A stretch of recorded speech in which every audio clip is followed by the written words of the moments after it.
회개라는 단어는 교회 안에서 자주 들리는 단어이지만 그 의미와 실제 적용에 대해 깊이 생각해 본 사람은 그리 많지 않습니다.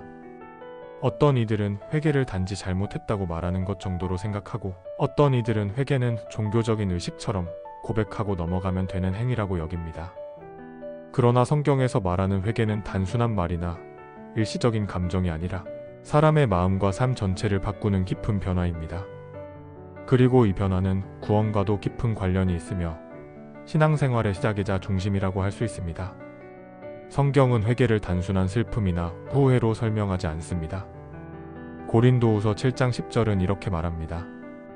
하나님의 뜻대로 하는 근심은 후회할 것이 없는 구원에 이르게 하는 회개를 이루는 것이요 세상 근심은 사망을 이루는 것이니라. 여기서 말하는 하나님의 뜻대로 하는 근심은 단지 잘못을 깨닫는 감정만을 말하는 것이 아니라 죄에 대한 진정한 차각과 방향 전환을 의미합니다. 세상의 근심은 때로 감정적인 반성과 눈물도 동반하지만 그 마음이 하나님을 향하지 않으면 결국 변화는 일어나지 않습니다. 진정한 회개는 하나님 앞에서 자신을 바라보며 죄에 대해 마음을 돌이키고 삶의 방향을 다시 설정하는 행위입니다. 많은 사람들이 회개를 일종의 마음의 위안 정도로 생각하는 경우가 있습니다. 죄책감을 느낄 때 하나님께 용서를 구하면 마음이 가벼워지고 다시 일어설 수 있다는 위안입니다. 물론 회개는 죄에 대한 용서를 구하는 중요한 행위이며 하나님의 은혜를 다시 붙드는 출발점이기도 합니다. 그러나 진정한 회개는 단지 죄책감을 해소하려는 것이 아니라 하나님과의 관계를 다시 세우고 그분의 뜻대로 살고자 하는 결단이 함께 들어있는 것입니다. 그러므로 회개는 감정적인 반성 그 이상이며 삶의 방향 전체를 하나님께로 돌리는 깊은 내면의 결심입니다. 성경에서 회개는 종종 돌이킨다는 표현으로 등장합니다. 이는 단순히 감정적인 후회가 아니라 실제로 걷고 있는 길에서 방향을 바꾸는 행동을 뜻합니다. 이사야서 55장 7절은 이렇게 말합니다. 악인은 그 길을, 불의한 자는 그 생각을 버리고 여호와께로 돌아오라. 그리하면 그가 긍휼히 여기시리라. 회개는 길을 바꾸는 것입니다. 자신의 생각과 기준을 내려놓고 하나님의 뜻에 자신을 맞추는 것입니다. 그렇기 때문에 회개는 단지 지난 일을 정리하는 행위가 아니라 지금 이 순간 이후의 삶을 새롭게 출발시키는 영적인 전환점입니다. 회개는 누구에게나 필요한 과정입니다. 어떤 사람은 자신이 큰 죄를 짓지 않았다고 생각하며 회개의 필요성을 느끼지 못하기도 합니다. 그러나 성경은 모든 사람이 죄 아래 있다고 말합니다. 로마서 3장 23절은 모든 사람이 죄를 범하였음에 하나님의 영광에 이르지 못하더니라고 말씀합니다. 이 말씀은 인간이 얼마나 연약하고 하나님의 기준 앞에 설 때 얼마나 부끄러운 존재인지 보여줍니다. 죄는 단지 어떤 행동을 잘못한 것만을 의미하지 않습니다. 하나님의 뜻을 외면하고 자기 뜻대로 살아가는 모든 삶의 방향이 바로 죄의 본질입니다. 그렇기 때문에 회개는 특정한 죄에 대한 고백을 넘어서서 전 인격이 하나님을 향하도록 돌이키는 전환을 요구합니다. 회개는 단번에 끝나는 것이 아닙니다. 신앙생활을 하다 보면 우리는 반복적으로 넘어지고 또다시 죄를 짓기도 합니다. 그때마다 우리는 하나님 앞에 나아가 회개하고 용서를 구하게 됩니다. 하지만 중요한 것은 반복된 회개 속에서도 진정한 변화와 성숙을 향한 갈망이 있어야 한다는 점입니다. 회개를 가볍게 여기고 하나님은 용서하실 거니까 괜찮아라는 생각으로 죄에 안주한다면 그것은 진짜 회개가 아닙니다. 진정한 회개는 죄를 미워하고 그 죄로부터 벗어나고자 하는 마음에서 출발합니다. 다시 죄에 빠질 수는 있지만 죄와 타협하지 않고 하나님께로 나아가기를 멈추지 않는 자세가 중요합니다. 회개는 또한 겸손을 동반합니다. 회개하지 않는 이유 중 하나는 교만입니다. 사람은 본능적으로 자신의 잘못을 인정하고 싶어 하지 않습니다. 심지어 하나님 앞에서도 자신의 죄를 감추고 다른 사람이나 환경 탓을 하며 책임을 피하려 합니다. 그러나 하나님 앞에서의 진정한 회개는 변명이나 자기 합리화가 아니라 있는 그대로의 나 자신을 인정하는 것에서 시작됩니다. 하나님은 상한 심령을 기뻐하십니다. 시편 51편 17절에서 다윗은 고백합니다. 하나님께서 구하시는 제사는 상한 심령이라. 하나님이여 상하고 통회하는 마음을 주께서 멸시하지 아니하시리이다. 상한 심령, 곧 부서진 마음은 회개의 출발점이며 그 마음을 통해 우리는 하나님의 은혜를 다시 경험하게 됩니다. 마지막으로 회개는 하나님의 용서와 연결되어 있습니다. 우리가 아무리 죄를 고백해도 하나님께서 용서하지 않으신다면 회개는 아무 의미가 없습니다. 그러나 성경은 분명히 말합니다. 요한일서 1장 9절은 이렇게 약속합니다. 만일 우리가 우리 죄를 자백하면 그는 미쁘시고 의로우사 우리 죄를 사하시며 우리를 모든 불의에서 깨끗하게 하실 것이요. 이 말씀은 회개하는 자에게 하나님이 반드시 용서를 베푸신다는 약속입니다. 우리의 회개가 완전하지 않을지라도 하나님의 용서는 언제나 완전하며 풍성합니다. 이 사실은 우리로 하여금 죄에 눌리지 않고 다시 일어설 수 있도록 소망을 줍니다. 회개는 신앙의 첫걸음이자 믿음을 지켜가는 여정 가운데 반복해서 경험하는 은혜입니다. 하나님 앞에서 내 마음을 정직하게 드러내고 죄를 미워하며 삶의 방향을 하나님께로 돌이키는 회개는 단순한 행위가 아니라 전 존재의 움직임입니다. 그 중심에는 하나님을 향한 갈망, 그분의 뜻에 순종하고자 하는 결심, 그리고 다시금 하나님의 은혜 안으로 들어가려는 믿음이 있습니다. 회개를 가볍게 여기지 마십시오. 회개는 죄에서 벗어나 하나님께로 나아가는 가장 복된 길이며 영원한 생명의 문을 여는 열쇠입니다. 회개는 단지 마음속으로 잘못했다고 느끼는 감정의 문제가 아닙니다. 성경이 말하는 회개는 마음과 행동, 삶의 방향 전체가 전환되는 실제적인 움직임입니다. 그렇다면 우리가 일상 속에서 하나님 앞에 회개하며 살아간다는 것은 어떤 모습이어야 할까요? 단순한 고백에 그치는 것이 아니라 실제 삶 속에서 회개의 열매가 맺히는 과정은 어떻게 이루어지는 것일까요? 성경은 회개를 매우 실제적인 변화로 묘사합니다. 누가복음 3장에서 세례 요한은 사람들에게 회개의 세례를 전하며 이렇게 말합니다. 회개에 합당한 열매를 맺으라. 여기서 열매라는 단어는 매우 중요합니다. 그것은 회개가 단지 내적인 감정으로 끝나는 것이 아니라 반드시 외적인 변화로 이어져야 함을 뜻합니다. 말과 행동, 관계, 선택, 태도 속에서 회개의 증거가 드러나야 한다는 것입니다. 회개는 감동이 아니라 변화이고 눈물이 아니라 방향 전환입니다. 회개의 실제적인 모습 중 가장 기본이 되는 것은 죄를 인정하는 정직함입니다. 많은 경우 사람들은 자신의 죄를 부정하거나 축소하거나 다른 사람의 탓으로 돌리는 경향이 있습니다. 그러나 참된 회개는 자신의 죄를 그대로 인정하고 변명 없이 하나님 앞에 내어놓는 정직한 자세에서 시작됩니다. 시편 32편 5절에서 다윗은 고백합니다. 내가 이르기를 내 허물을 여호와께 차복하리라 하고 주께 내 죄를 아뢰고 내 죄악을 숨기지 아니하였더니 곧 주께서 내 죄악을 사하셨나이다. 이 말씀처럼 죄를 자백하고 숨기지 않을 때 하나님의 용서가 임합니다. 회개의 출발점은 감추지 않고 고백하는 정직함입니다. 다음으로 중요한 것은 죄에 대해 슬퍼하는 마음입니다. 이것은 단지 죄로 인해 자신이 불편해졌거나 불이익을 당했기 때문에 생기는 감정이 아닙니다. 하나님과의 관계가 무너졌다는 사실 자체에 대해 애통하는 마음입니다. 이사야 선지자는 이 마음을 이렇게 표현합니다. 마음을 찢고 여호와께 돌아오라. 겉모습이 아닌 마음을 찢는 회개, 그것이 하나님이 기뻐하시는 참된 회개입니다. 죄의 결과가 두려워서가 아니라 죄 자체가 하나님 앞에 얼마나 슬픈 일인지를 인식할 때 진정한 애통이 나옵니다. 이러한 애통은 단지 눈물로 표현되는 것이 아니라 죄와의 단절을 결단하는 내면의 움직임입니다. 그리고 회개는 반드시 삶의 변화로 이어져야 합니다.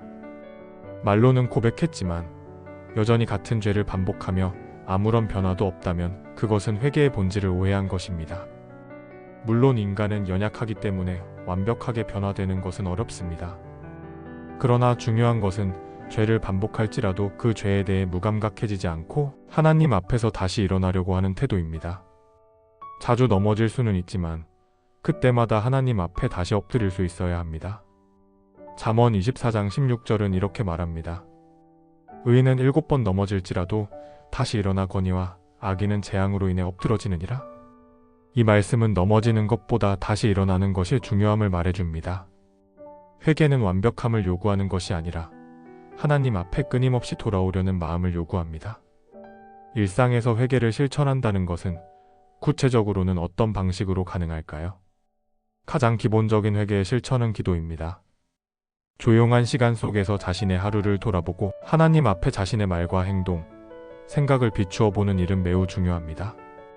기도는 단지 요청만이 아니라 내 마음을 정직하게 들여다보는 시간입니다. 회개는 그러한 기도 속에서 이루어집니다. 무릎 꿇고 하나님 앞에 나아가 내가 오늘 어떤 말로 상처를 주었는지, 어떤 생각으로 하나님을 외면했는지, 어떤 행동이 주님을 근심하게 했는지를 되돌아보며 고백할 때 그것이 회개의 시작입니다. 또한 회개는 공동체와의 관계 속에서도 드러납니다. 내가 누구에게 잘못했는지, 어떤 사람과의 관계가 하나님 앞에서 바르지 않은지를 성찰하며 그 관계를 회복하려는 노력도 회개의 중요한 부분입니다. 마태복음 5장에서 예수님은 이렇게 말씀하십니다. 예물을 제단에 드리려다가 내 형제에게 원망 들을 만한 일이 있는 것이 생각났거든. 예물을 제단 앞에 두고 먼저 가서 형제와 화목하고 그 후에 와서 예물을 드리라. 하나님과의 관계뿐만 아니라 사람과의 관계 속에서도 바름을 추구하려는 태도는 회개의 실천입니다. 회개는 하나님 앞에서의 고백으로 시작하지만 삶의 관계 속에서 증명되어야 하는 것입니다. 그리고 무엇보다 중요한 회개의 열매는 삶의 우선순위가 바뀌는 데 있습니다. 이전에는 나 중심으로 살았다면 이제는 하나님 중심으로 살아가려는 태도로 바뀌는 것입니다. 세상의 가치와 유익보다 하나님의 뜻을 더 귀하게 여기게 되고 자신의 욕심보다 하나님의 기쁨을 선택하려는 마음이 생깁니다. 이러한 우선순위의 변화는 단지 감정적인 감동이 아니라 실제적인 결정 속에서 드러납니다. 내가 어디에 시간을 쓰고 어떤 것을 추구하며 무엇을 더 중요하게 여기는지를 통해 회개의 진정성이 드러납니다. 마지막으로 회개의 열매는 감사입니다. 회개는 슬픔으로 시작되지만 하나님의 용서를 경험한 사람에게는 감사로 마무리됩니다. 내가 어떤 죄인인지를 깊이 깨달을수록 그 죄를 용서해 주신 하나님의 사랑은 더욱 놀랍게 다가옵니다.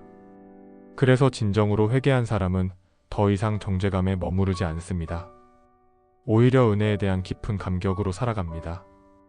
하나님의 자비와 긍휼을 다시 경험한 이들의 입술에서는 감사가 흘러나오고 그 감사를 삶으로 표현하며 살아가게 됩니다. 회개는 단지 과거를 정리하는 행위가 아닙니다. 회개는 현재를 정결하게 하고 미래를 향해 하나님과 동행하는 길을 여는 문입니다.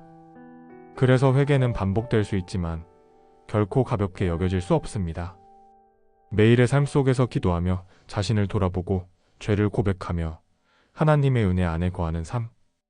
그것이 진정한 회개의 삶이며 그 삶에는 반드시 하나님의 인도하심과 위로가 따릅니다. 회개는 단순히 신앙생활의 시작점이 아닙니다. 신앙이 자라나고 깊어질수록 오히려 회개의 의미는 더 분명해지고 더 자주 그 자리에 머물게 됩니다. 처음 믿음을 가질 때 한 번의 회개로 모든 것이 끝나는 것이 아니라 하나님을 더 알아가고 그분의 거룩하심 앞에 설수록 자신의 연약함과 죄성이 더 뚜렷하게 보이기 때문입니다. 회개는 신앙 성숙의 한 부분이며 영적 깊이를 반영하는 거룩한 통로입니다. 신앙이 성장한다는 것은 곧 하나님의 성품을 더 닮아간다는 뜻입니다. 하나님의 거룩하심, 자비하심, 인내하심, 진실하심을 점점 알아가면서 자연스럽게 자신의 부족함과 어그러진 마음이 드러납니다. 이때 필요한 것은 자기 비하나 절망이 아닙니다. 하나님께 더 가까이 가고자 할수록 더 철저하게 회개하며 자신을 비우고 새롭게 하려는 태도가 중요합니다. 히브리서 12장 1절은 우리에게 이렇게 권면합니다. 모든 무거운 것과 얽매이기 쉬운 죄를 벗어버리고 인내로써 우리 앞에 당한 경주를 하며. 이 구절은 신앙의 길을 달려가는 데 있어 죄를 벗어버리는 것이 얼마나 중요한지를 보여줍니다. 회개는 이 경주의 과정에서 필연적으로 반복되어야 하는 행위입니다. 믿음의 여정이 길어질수록 사람들은 때로 회개에 둔감해지기도 합니다. 처음 신앙생활을 시작했을 때는 작은 말과 생각 하나에도 마음이 아파 금세 하나님 앞에 엎드렸지만 시간이 흐르고 익숙해질수록 자신이 무엇을 놓치고 있는지 모른 채 지나치는 경우가 많아집니다. 회개가 습관이 되지 못하면 신앙생활은 외형만 남고 중심은 무뎌질 수 있습니다. 신앙의 성숙은 감정의 뜨거움이 아니라 하나님 앞에 정직하게 서려는 태도에 달려 있습니다. 그렇기에 회개는 신앙생활의 중심을 지키는 중요한 열쇠입니다. 다윗은 성경 속에서 회개의 모범으로 자주 언급되는 인물입니다. 그는 죄를 짓기도 했고 그 죄의 결과로 고통을 경험하기도 했지만 하나님 앞에 철저히 엎드려 자신의 죄를 고백했습니다. 시편 51편은 바세바 사건 이후 그가 드린 회개의 시입니다. 하나님이여, 주의 인자를 따라 내 죄를 지워주소서. 다윗의 회개는 단지 용서를 구하는 말이 아니라 하나님의 성품에 대한 신뢰와 자신의 전적인 의탁을 담고 있습니다. 신앙이 깊어질수록 이러한 회개의 태도가 더 분명해집니다. 자신을 미화하지 않고 있는 그대로 드러내며 하나님의 긍휼을 구하는 모습은 진정한 신앙인의 내면을 보여줍니다. 회개는 영적인 민감함을 회복시키는 과정이기도 합니다. 죄는 사람의 마음을 둔감하게 만듭니다. 반복된 죄는 처음에는 양심을 찌르지만 점점 무뎌지고 결국은 죄를 죄로 인식하지 못하게 만듭니다. 이는 매우 위험한 상태입니다. 하나님과의 관계에서 가장 중요한 것은 마음의 상태인데 회개하지 않는 마음은 서서히 하나님을 향한 감각을 잃게 됩니다. 에베소서 4장 18절은 그들의 총명이 어두워지고 그들 가운데 있는 무지함과 그들의 마음이 굳어짐으로 말미암아 하나님의 생명에서 떠나 있도다라고 말씀합니다. 마음이 굳어진 상태는 죄를 계속해서 받아들이고 결국 하나님과의 관계를 단절시키는 결과로 이어집니다. 회개는 이 단절의 상태를 돌이켜 하나님의 생명으로 다시 나아가게 하는 유일한 길입니다. 신앙 성숙의 길에서 회개는 자기 점검의 도구이기도 합니다. 내가 지금 하나님 앞에 바르게 서 있는지를 확인하는 가장 정직한 방법은 회개의 자리를 지키고 있는가를 돌아보는 것입니다. 삶의 바쁨 속에서 혹은 형식적인 신앙에 젖어 하나님 앞에 자신을 비추는 시간이 점점 줄어든다면 신앙은 겉으로는 커 보일지 몰라도 속은 빈 껍데기가 될 수 있습니다. 회개는 날마다의 삶을 말씀과 기도로 점검하게 하며 내가 누구인지를 잊지 않게 합니다. 하나님의 자비 없이는 하루도 살아갈 수 없는 존재라는 인식을 지닌 사람만이 겸손하게 하나님 앞에 머물 수 있습니다. 이러한 회개의 자세는 결국 삶 전체를 바꾸는 열매를 맺습니다. 단지 죄를 고백하고 정리하는 것을 넘어 하나님이 기뻐하시는 삶을 살아가고자 하는 적극적인 순종으로 이어집니다. 회개는 수동적인 행위가 아니라 하나님의 뜻에 따라 능동적으로 살아가려는 자세로 나아가게 합니다. 하나님의 용서를 경험한 사람은 더 이상 그 은혜를 가볍게 여기지 않습니다. 오히려 그 사랑이 얼마나 값진 것인지를 알기에 죄에 대한 민감함을 유지하려 하고 그 은혜에 부끄럽지 않은 삶을 살기 위해 애를 씁니다. 이것이 회개를 통해 나타나는 신앙의 성숙입니다. 회개는 또한 하나님과의 친밀함을 회복시키는 통로입니다. 죄는 하나님과 사람 사이를 멀어지게 만들지만 회개는 그 거리를 좁히는 역할을 합니다. 탕자의 비유를 떠올려 보면 아버지를 떠나 자신의 뜻대로 살다가 모든 것을 잃고 돌아온 아들에게 아버지는 달려가서 안아주고 잔치를 베풉니다. 누가복음 15장 20절은 이렇게 기록합니다. 아직도 거리가 먼데 아버지가 그를 보고 측은히 여겨 달려가 목을 안고 입을 맞추니 회개는 하나님께 달려오는 그 걸음이고 하나님은 그 걸음을 기다리며 달려오시는 분이십니다. 신앙의 여정에서 우리가 회개를 놓치지 말아야 할 이유는 그 회개를 통해서만 하나님과의 관계가 살아나고 그분의 품 안에 거할 수 있기 때문입니다. 때로는 회개가 어렵게 느껴질 수도 있습니다. 자신의 죄가 너무 무겁게 느껴지거나 반복되는 죄로 인해 실망스러울 때 우리는 주저하게 됩니다. 그러나 회개는 나의 자격이나 감정에 의존하지 않습니다. 회개는 하나님의 성품, 곧 그분의 자비와 긍휼, 신실하심에 기대어 나아가는 것입니다. 내가 회개할 수 있는 이유는 내가 괜찮아서가 아니라 하나님이 언제나 용서하시는 분이시기 때문입니다. 요엘서 2장 13절은 이렇게 말합니다. 너희는 옷을 찢지 말고 마음을 찢고 너희 하나님 여호와께로 돌아올지어다. 그는 은혜로우시며 자비로우시며 노하기를 더디하시며 이내가 크시사 뜻을 돌이켜 재앙을 내리지 아니하시나니 하나님은 우리가 돌이키기를 기다리십니다. 그리고 그 마음으로 나아가는 자를 절대 외면하지 않으십니다. 진정한 회개는 죄에서 돌이키는 것뿐 아니라 하나님의 얼굴을 다시 바라보는 것입니다. 죄에 머무는 것이 아니라 하나님께 향하는 것입니다. 그 시선의 전환이 있을 때 회개는 단지 과거에 대한 후회가 아닌 앞으로를 위한 결단이 됩니다. 신앙이 성숙해질수록 우리는 더 자주, 더 깊이 회개의 자리에 서게 됩니다. 왜냐하면 그것이 하나님과 동행하는 삶의 본질이기 때문입니다. 회개는 신앙의 시작이자 끝까지 지켜야 회개는 하나님과 나 사이에서 일어나는 개인적인 사건인 동시에 공동체와 관계 안에서 드러나야 할 신앙의 태도입니다. 많은 사람들은 회개를 나와 하나님 사이의 내면적인 고백이라고 여기지만 성경은 그 회개가 삶의 전 영역에서 열매로 나타나야 하며 특별히 관계 속에서도 진실하게 표현되어야 함을 강조합니다. 회개와 용서는 서로를 향해 맞닿아 있으며 이 두 가지는 결코 분리될 수 없는 신앙의 실제이기도 합니다. 용서는 회개의 결과로 주어지는 하나님의 은혜입니다. 우리가 죄를 자백하고 진심으로 돌이킬 때 하나님은 우리의 죄를 사하시고 다시 품어주십니다. 이사야서 1장 18절에서는 이렇게 말씀하십니다.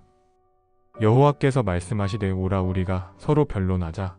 너희 죄가 주홍 같을지라도 눈과 같이 희어질 것이요 진홍같이 붉을지라도 양털같이 희게 되리라. 이 구절은 회개하는 자에게 주시는 하나님의 용서가 얼마나 철저하고 완전한지를 보여줍니다. 하나님은 죄를 기억하지 않으시고 회개한 자를 정죄하지 않으십니다.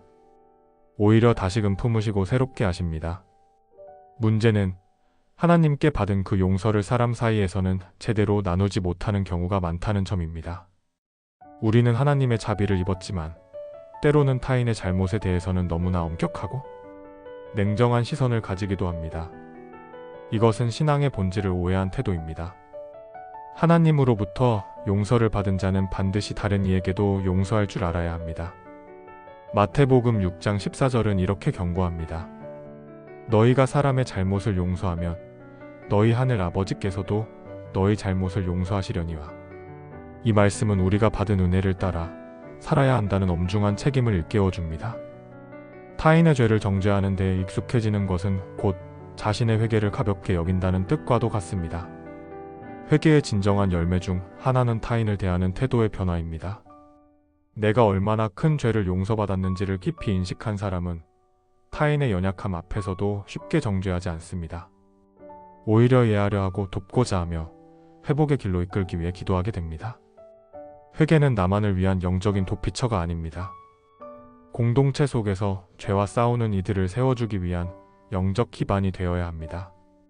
신앙은 철저히 관계 속에서 자라나며 하나님과의 관계를 회복한 사람은 이웃과의 관계 속에서도 용서와 사랑을 실천하게 됩니다. 교회 공동체는 회개의 공간이어야 합니다.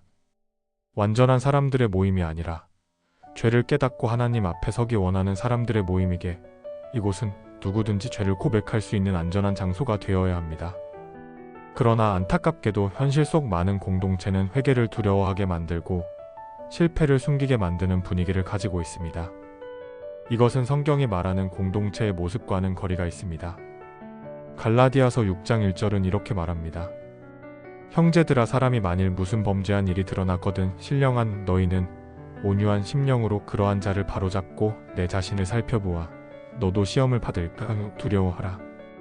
온유함으로 서로를 바로잡는 것이 공동체 안에서 회개가 살아있게 만드는 비결입니다. 공동체 안에서의 회개는 타인을 부끄럽게 하거나 무너뜨리는 것이 아니라 함께 하나님 앞에 나아가도록 격려하는 것입니다.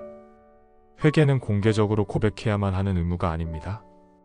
그러나 그 마음이 진실하다면 믿음 안에서 신뢰할 수 있는 사람에게 나의 죄와 연약함을 나누고 기도를 요청하는 것은 매우 귀한 일입니다. 이 과정을 통해 죄는 어둠 속에 감춰지지 않고 빛 가운데 드러나게 됩니다. 요한일서 1장 7절은 말씀합니다. 그가 빛 가운데 계신 것 같이 우리도 빛 가운데 행하면 우리가 서로 사귐이 있고 그 아들 예수의 피가 우리를 모든 죄에서 깨끗하게 하실 것이요.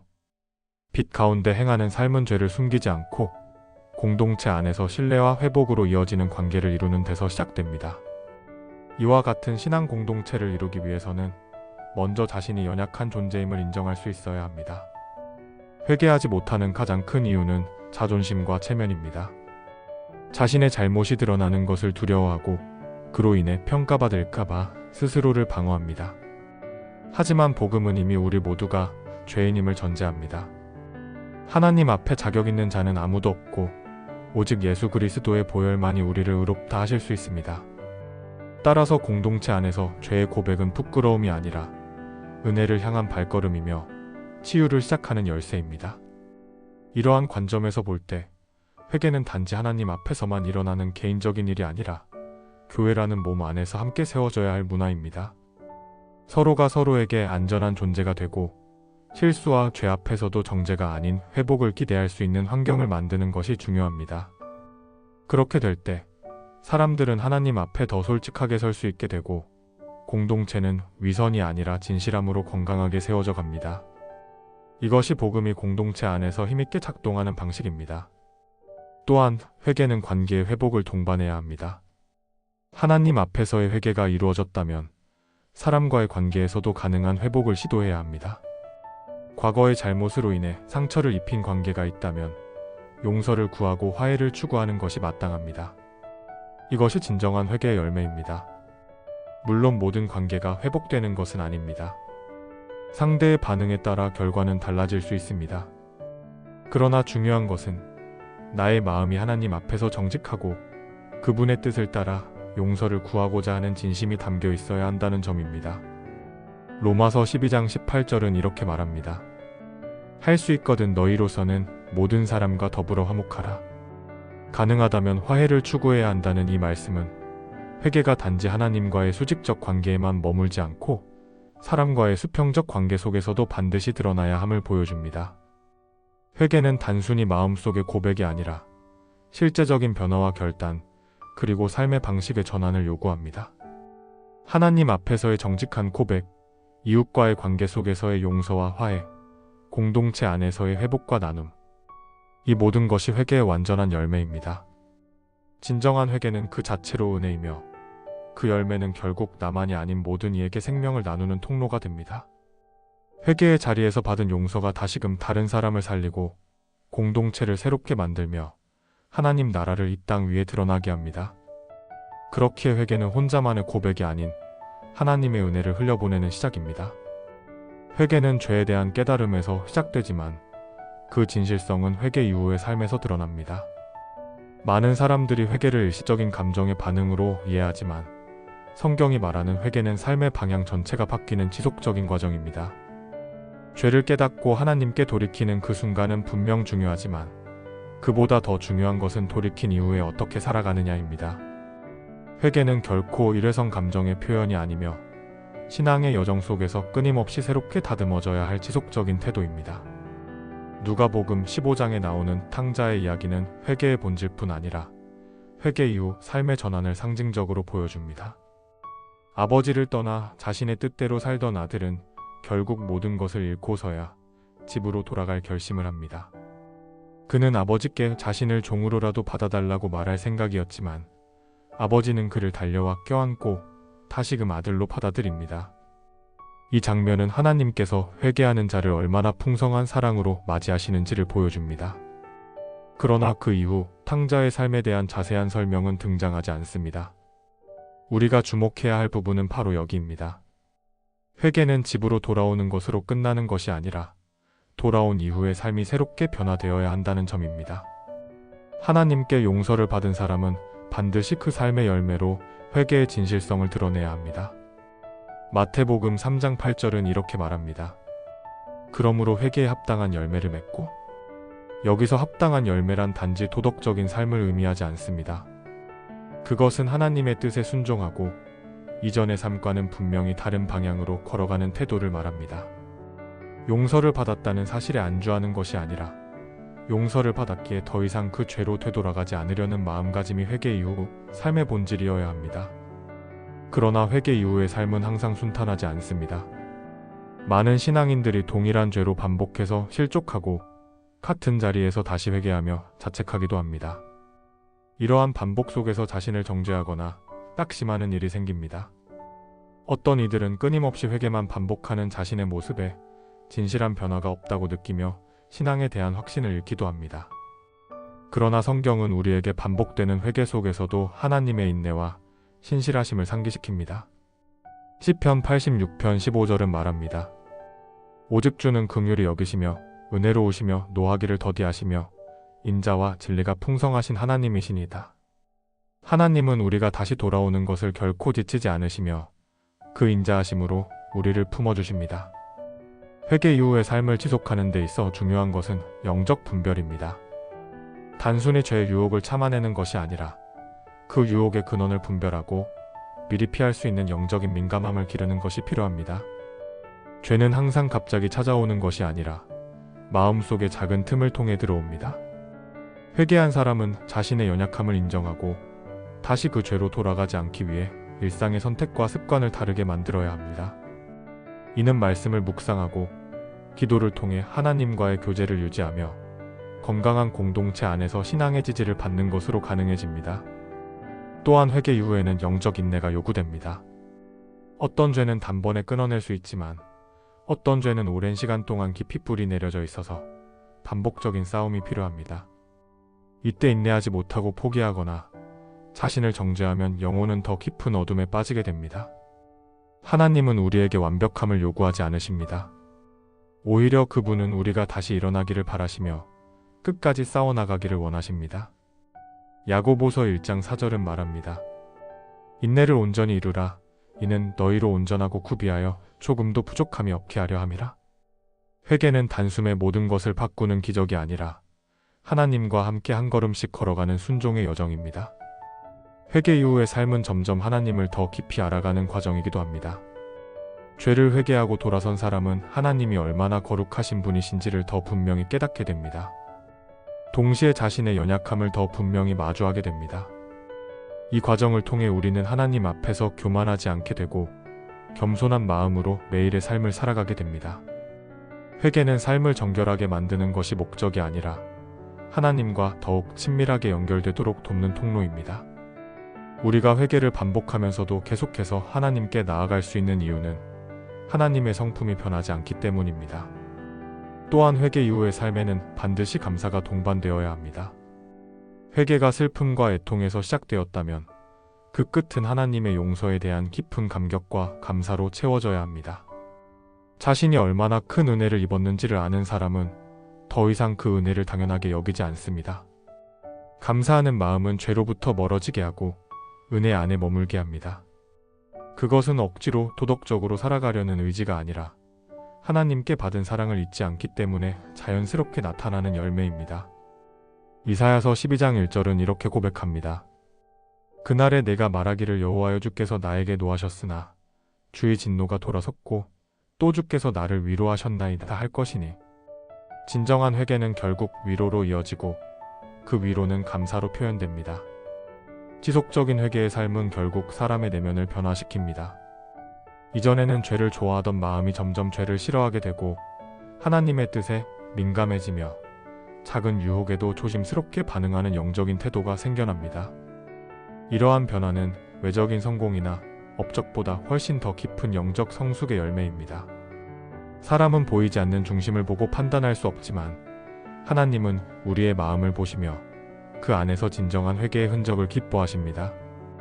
회개는 시작도 중요하지만 그 이후의 삶이 더 중요합니다. 그 삶은 변화로 이어져야 하고 그 변화는 반복되는 유혹 속에서도 하나님을 붙드는 인내로 유지되어야 하며 그 인내는 결국 감사와 순종으로 열매를 맺습니다. 하나님께와 용서받았다는 사실은 과거를 정리해주는 데서 끝나지 않고 오늘을 새롭게 살아가게 하고 내일을 하나님 안에서 기대하게 만드는 능력입니다. 그러므로 회개는 단지 죄를 해결하는 절차가 아니라 하나님 안에서 새 생명을 살아가는 방식입니다. 회개는 신앙의 시작이자 완성으로 이어지는 핵심적인 여정입니다. 그러나 많은 이들이 하나님 앞에 진실하게 회개하지 못한 채 머뭇거리고 외면하거나 미루는 경우가 있습니다. 신앙의 이론은 알고 있으면서도 실제 삶에서는 회개를 삶의 중심에 놓지 못하고 살아가는 이유는 무엇일까요? 회개를 가로막는 보이지 않는 장애물들은 대부분 외적인 상황보다 내면에서 비롯됩니다. 죄 자체보다 더 무서운 것은 죄를 인식하면서도 회개하지 않는 마음입니다. 그렇다면 우리는 무엇 때문에 회개를 망설이고 어떻게 그 벽을 넘어설 수 있을까요? 첫 번째로 회개를 방해하는 가장 큰 원인은 바로 자존심입니다. 인간은 본능적으로 자신의 잘못을 인정하고 드러내는 것을 꺼려합니다. 이는 단지 사회적 체면 때문만이 아니라 죄를 인정하는 것이 자신의 존재 자체를 부정하는 것처럼 느껴지기 때문입니다. 특히 신앙생활을 오래 해온 사람일수록 이 정도는 괜찮지 않나, 이 정도는 하나님도 이해하실 거야 라는 자기 합리화에 빠지기 쉽습니다. 하지만 하나님은 사람의 겉모습이 아니라 중심을 보십니다. 시편 139편 23절에서 다윗은 이렇게 기도합니다. 하나님이여 나를 살피사 내 마음을 아시며 나를 시험하사 내 뜻을 아옵소서. 회개는 하나님 앞에 나 자신을 가감없이 드러내는 정직함에서 시작됩니다. 자존심을 내려놓고 있는 그대로의 내면을 하나님께 내어드리는 것이 진정한 회개의 출발점입니다. 두 번째로 회개를 방해하는 요소는 무감각함입니다. 죄가 반복될수록 사람의 양심은 무뎌지고 둔감해집니다. 처음에는 죄책감이 들던 행동도 시간이 지날수록 익숙해지고 결국 죄라는 인식조차 희미해지게 됩니다. 이 무감각은 회개를 필요 없는 것처럼 느끼게 만들며 결국 영혼을 마르게 만듭니다. 에베소서 4장 19절은 이렇게 경고합니다. 그들이 감각 없는 자 되어 자신을 방탕에 방임하여 모든 더러운 것을 욕심으로 행하되. 죄에 대한 감각이 사라지는 것은 매우 위험한 상태입니다. 그렇기 때문에 우리는 매일 말씀을 통해 자신의 삶을 비추고 양심이 잠들지 않도록 끊임없이 깨어 있어야 합니다. 회개는 민감한 심령 위에서 가능하며 그 민감함은 하나님의 말씀 앞에 자신을 정직하게 세우는 삶에서 길러집니다. 세 번째 장애물은 두려움입니다. 하나님께 나아가면 정죄받을까봐, 외면당할까봐 그 죄를 다시 끄집어내기 싫어서 회개를 주저하는 경우도 있습니다. 특히 큰 죄를 저질렀거나 반복적인 죄에 시달리고 있는 사람일수록 더욱 그렇습니다. 그러나 하나님은 우리의 죄를 들춰내기 위해 기다리시는 분이 아니라 우리를 용서하시기 위해 기다리시는 분입니다. 요한일서 1장 9절은 분명히 약속합니다. 만일 우리가 우리 죄를 자백하면 그는 미쁘시고 의로우사 우리 죄를 사하시며 우리를 모든 불의에서 깨끗하게 하실 것이요. 하나님의 용서는 조건적인 것이 아니라 자백하는 자에게 반드시 주어지는 확실한 약속입니다. 두려움은 사탄이 우리를 회개하지 못하게 만들기 위해 사용하는 무기이며 우리는 그 두려움을 믿음으로 이겨내야 합니다. 네 번째로 회개를 가로막는 것은 비교의식입니다. 다른 사람들에 비해 나는 괜찮은 편이라는 생각, 다른 이들도 다 그렇게 사니 나만 유별날 필요는 없다는 태도는 회개의 문을 닫아버립니다. 그러나 회개는 타인과의 비교 속에서가 아니라 하나님 앞에서의 절대적인 기준 속에서 이루어져야 합니다. 우리는 사람들과 비교하여 조금 더 도덕적으로 보일 수는 있지만 하나님 앞에서는 모두 죄인입니다. 로마서 3장 10절은 이렇게 말합니다. 의인은 없나니 하나도 없으며. 이 말씀은 우리 모두가 회개가 필요한 존재임을 선언합니다. 남들과 비교하는 순간 우리는 회개의 필요성을 잊게 되고 결국 죄 가운데서도 스스로 의롭다고 여기는 위험에 빠지게 됩니다. 다섯 번째 장애물은 회개의 오해입니다. 회개는 슬퍼하는 것이고 눈물을 흘려야만 진짜라고 생각하는 경우가 있습니다. 물론 감정이 수반될 수는 있지만 그것이 본질은 아닙니다. 진정한 회개는 감정보다 방향의 전환에 달려 있습니다. 회개는 단지 잘못을 인정하는 것이 아니라 그 죄로부터 돌아서고자 하는 결단입니다. 감정 없이도 깊은 회개는 가능하며 눈물이 없어도 진심은 전해집니다. 하나님은 우리의 겉모습이 아니라 마음의 중심을 보십니다. 그러므로 회개를 감정적인 체험으로만 이해하지 않고 하나님 앞에서의 삶의 방향을 다시 정립하는 행위로 받아들이는 것이 중요합니다. 이러한 회개의 장애물들을 뛰어넘기 위해서는 먼저 회개가 하나님께로 더 가까이 가는 길이라는 사실을 분명히 인식해야 합니다. 회개는 죄에 눌리는 것이 아니라 죄에서 벗어나 자유를 누리는 은혜의 문입니다. 회개를 두려움이 아닌 기쁨으로 받아들이는 태도는 신앙의 건강함을 반영합니다. 하나님은 회개하는 자를 기다리실 뿐 아니라 기뻐하십니다. 누가복음 15장 10절은 말씀합니다. 이와 같이 죄인 한 사람이 회개하면 하나님의 사자들 앞에 기쁨이 되느니라. 회개는 하늘의 기쁨이요 하나님의 응답이며 우리를 향한 그분의 사랑이 구체적으로 드러나는 순간입니다. 또한 회개를 습관화하는 영적 훈련이 필요합니다. 매일 말씀을 묵상하며 자신의 삶을 돌아보는 시간, 하루를 마감하며 하나님 앞에 자신을 비추어 보는 기도, 삶 속에서 말씀과 멀어졌던 순간을 되짚어보는 묵상의 시간을 통해 회개는 자연스럽게 삶의 일부가 됩니다. 특정한 죄가 떠오르지 않더라도 마음을 점검하고 하나님과의 거리감을 느끼며 그분의 뜻에서 벗어났던 마음의 방향을 돌이키는 행위가 바로 회개의 실천입니다. 이렇게 매일의 회개는 마음을 깨끗하게 하고 하나님의 인도하심을 더 선명하게 느끼게 해줍니다. 마지막으로 회개는 하나님의 사랑을 경험하는 순간입니다. 회개는 죄의 무게를 직면하는 동시에 하나님의 자비를 다시 붙드는 고백입니다. 죄를 인정하는 것이 나를 낮추는 것이 아니라 하나님의 은혜를 더욱 깊이 경험하는 기회가 됩니다. 하나님 앞에서 낮아지는 자에게 주어지는 은혜는 단순한 용서 그 이상입니다. 그것은 회복이며 새롭게 출발할 수 있는 힘이며 하나님의 자녀로서의 정체성을 다시 세우는 기쁨입니다. 그러므로 회개는 회피해야 할 부담이 아니라 반드시 마주해야 할 은혜의 문입니다. 회개는 단지 죄를 고백하고 용서를 받는 데서 멈추지 않습니다. 참된 회개에는 반드시 열매가 뒤따라야 하며 그 열매는 삶의 방향과 태도, 가치관, 관계 속에서 분명하게 나타납니다. 눈물과 감정이 아무리 뜨겁다 해도 그 이후의 삶이 이전과 다르지 않다면 그 회개는 온전하다고 말할 수 없습니다. 회개는 내면의 변화를 넘어 삶의 실제적인 행동과 결단 속에 뿌리를 내려야 합니다. 요한의 세례를 받기 위해 몰려든 무리들에게 그는 이렇게 외칩니다. 회개에 합당한 열매를 맺으라. 누가복음 3장 8절. 이 구절은 회개가 단지 말로 하는 고백이 아니라 실제 삶에서 드러나야 할 변화라는 점을 분명히 보여줍니다.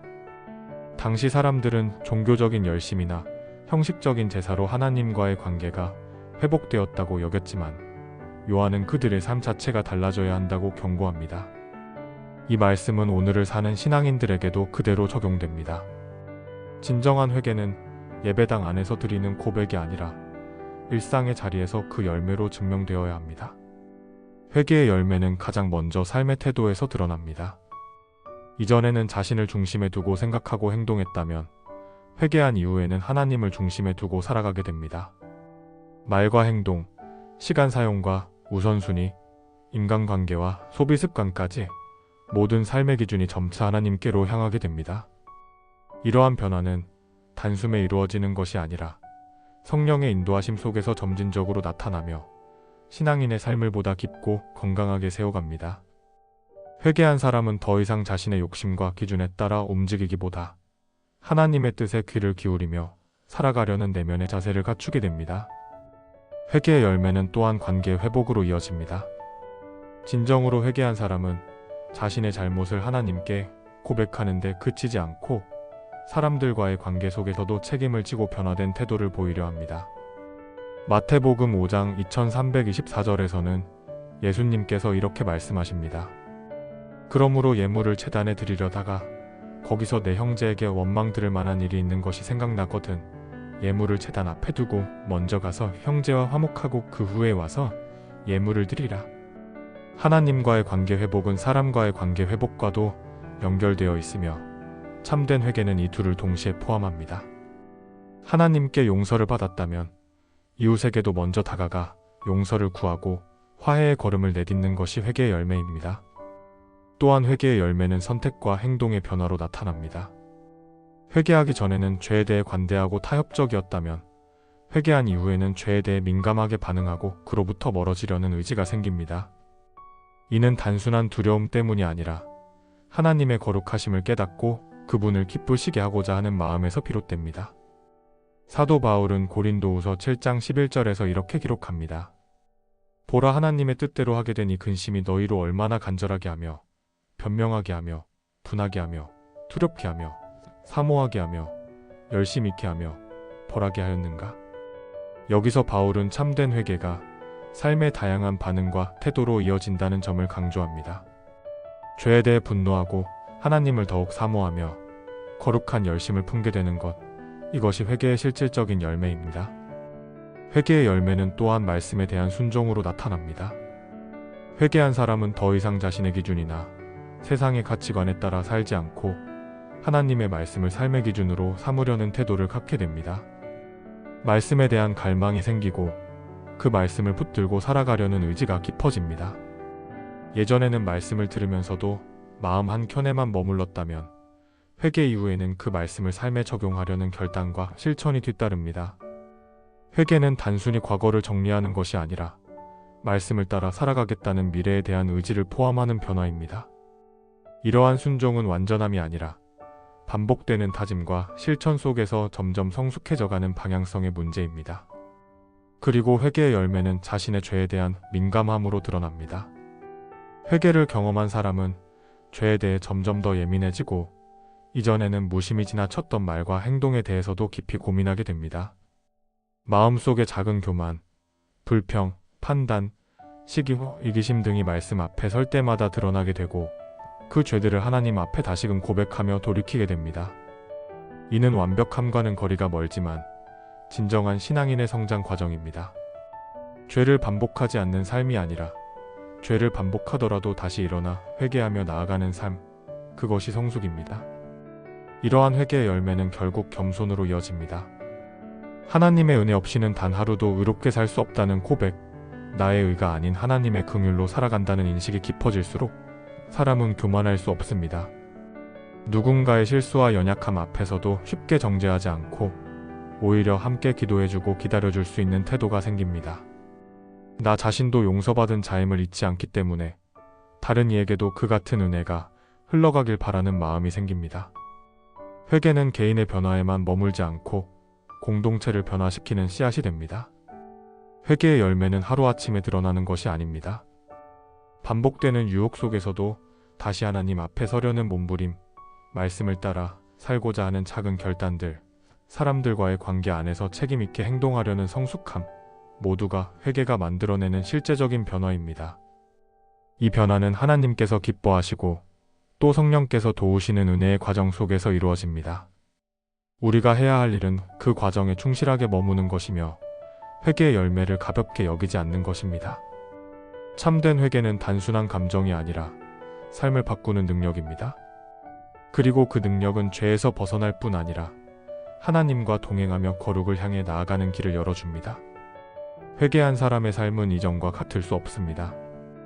외적인 조건이 달라지지 않더라도 그 안에 흐르는 중심은 분명히 달라져야 합니다. 하나님께 돌아온 마음은 반드시 그 방향을 따라 열매를 맺게 됩니다. 그리고 그 열매는 하나님께 영광이 되고 사람들에게는 복음의 증거가 됩니다. 회개는 죄를 고백하고 용서를 받는 것으로 끝나지 않습니다. 오히려 그 순간부터 진정한 신앙의 여정이 시작됩니다. 회개는 단지 과거의 잘못을 정리하는 행위가 아니라 하나님과 함께 새로운 길을 걷기 위한 마음의 준비이며 삶 전체의 방향을 바꾸는 출발점입니다. 죄로부터 돌이키는 것은 단순한 후회가 아니라 하나님을 향한 새로운 순종의 걸음으로 이어져야 합니다. 많은 이들이 회개를 일종의 영적인 정화 작업처럼 여기기도 합니다.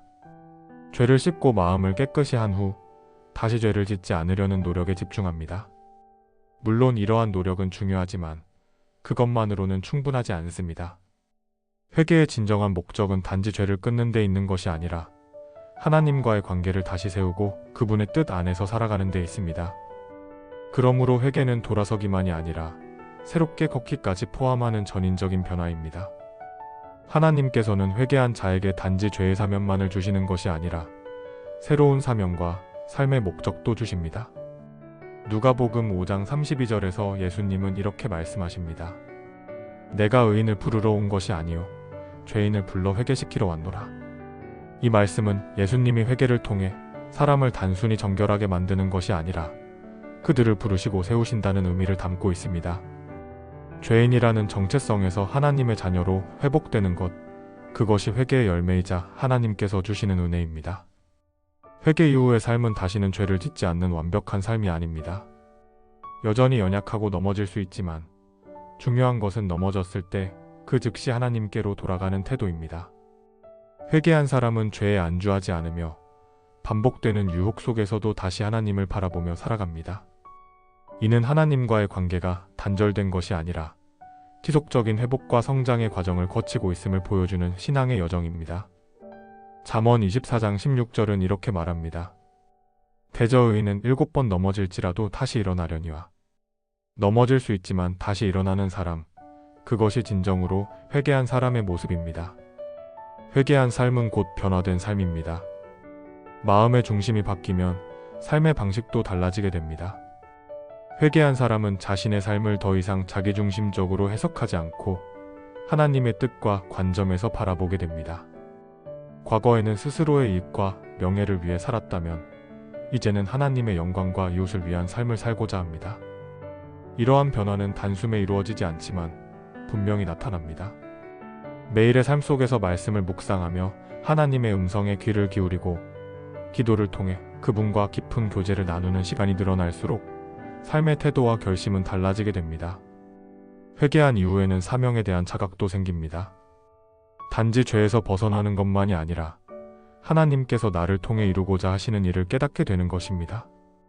과거의 실패와 연약함조차도 하나님의 뜻 안에서는 사용될 수 있으며 회개의 경험은 누군가를 세우는 귀한 도구로 변화됩니다. 디모데전서 1장 15절에서 사도 바울은 고백합니다. 죄인 중에 내가 괴순이라. 그는 자신의 과거를 부끄러워하지 않았습니다. 오히려 그 과거가 하나님의 은혜를 증거하는 통로가 되었기에 감사했습니다. 회개한 사람은 더 이상 과거에 묵혀있지 않습니다. 오히려 그 과거로 인해 하나님의 은혜를 더 깊이 증언할 수 있는 사람이 됩니다. 회개는 우리를 새롭게 합니다. 죄의 묻기에 짓눌린 삶에서 자유하게 하고 억눌린 마음에 평안을 주며 끊어졌던 관계를 회복시키는 은혜를 누리게 합니다. 하나님께 돌아간 마음은 평안을 얻고 죄책감 대신 담대한 믿음을 갖게 되며 무너졌던 내면이 다시 살아나는 놀라운 회복을 경험하게 됩니다.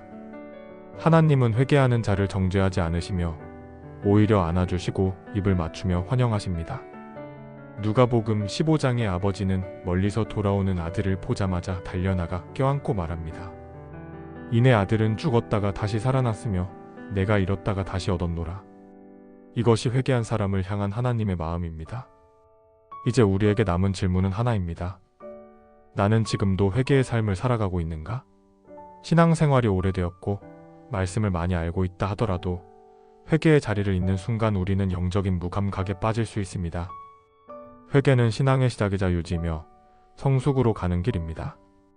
한 번의 회개로 끝나는 것이 아니라 매일매일 자신을 돌아보고 하나님 앞에서 겸손하게 서며 그분의 뜻에 자신을 맞추려는 꾸준한 결단이 필요합니다.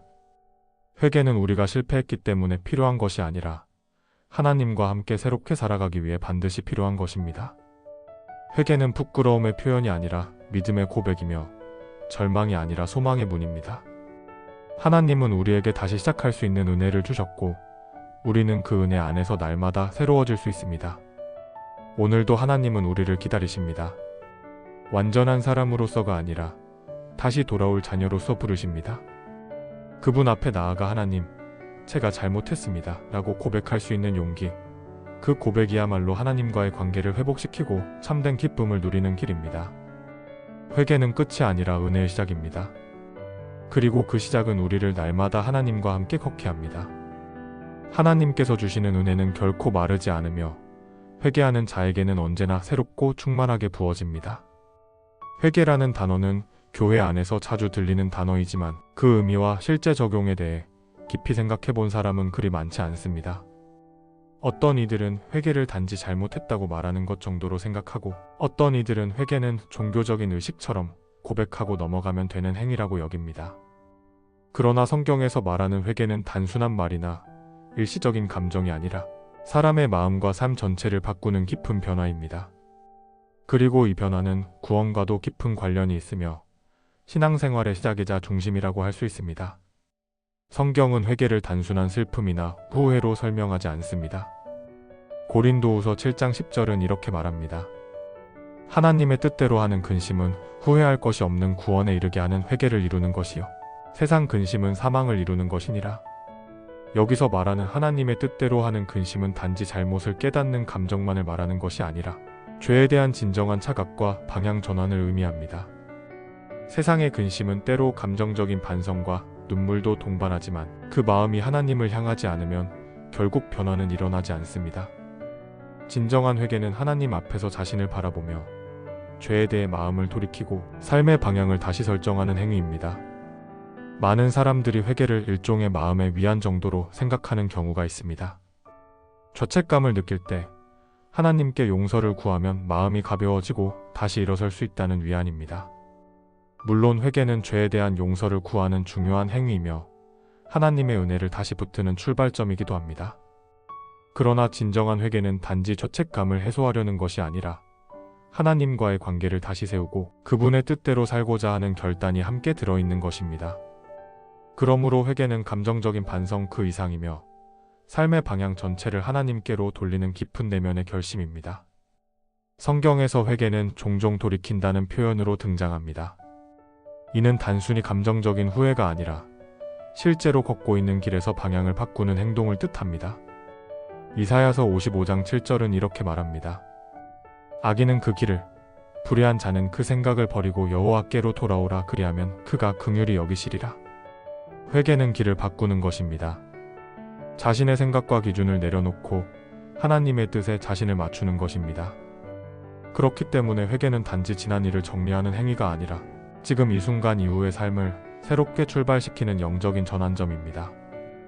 회개는 누구에게나 필요한 과정입니다. 어떤 사람은 자신이 큰 죄를 짓지 않았다고 생각하며 회개의 필요성을 느끼지 못하기도 합니다.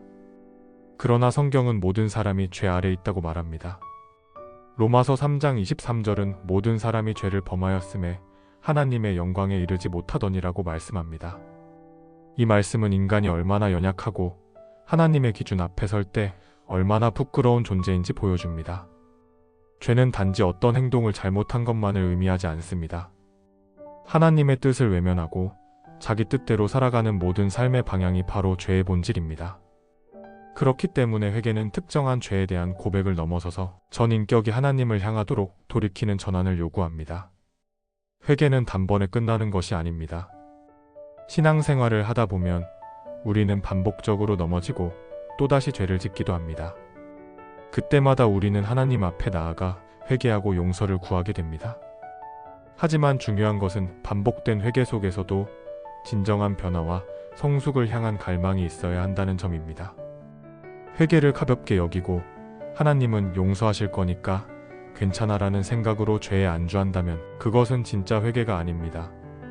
진정한 회개는 죄를 미워하고 그 죄로부터 벗어나고자 하는 마음에서 출발합니다. 다시 죄에 빠질 수는 있지만 죄와 타협하지 않고 하나님께로 나아가기를 멈추지 않는 자세가 중요합니다.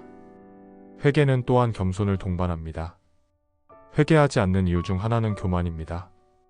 사람은 본능적으로 자신의 잘못을 인정하고 싶어 하지 않습니다.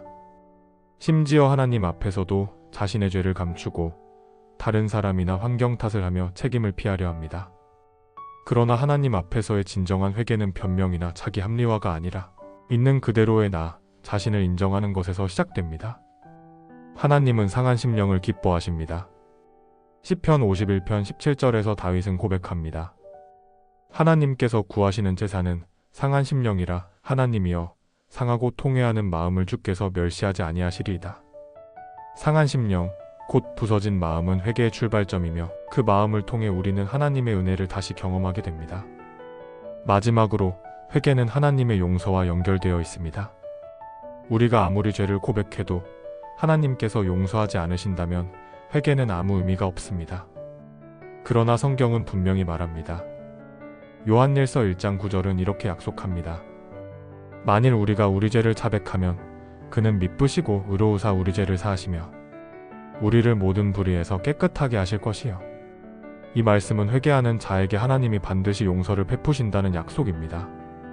우리의 회개가 완전하지 않을지라도 하나님의 용서는 언제나 완전하며 풍성합니다. 이 사실은 우리로 하여금 죄에 눌리지 않고 다시 일어설 수 있도록 소망을 줍니다.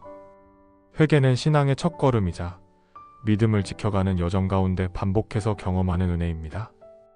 하나님 앞에서 내 마음을 정직하게 드러내고 죄를 미워하며 삶의 방향을 하나님께로 돌이키는 회개는 단순한 행위가 아니라 전 존재의 움직임입니다.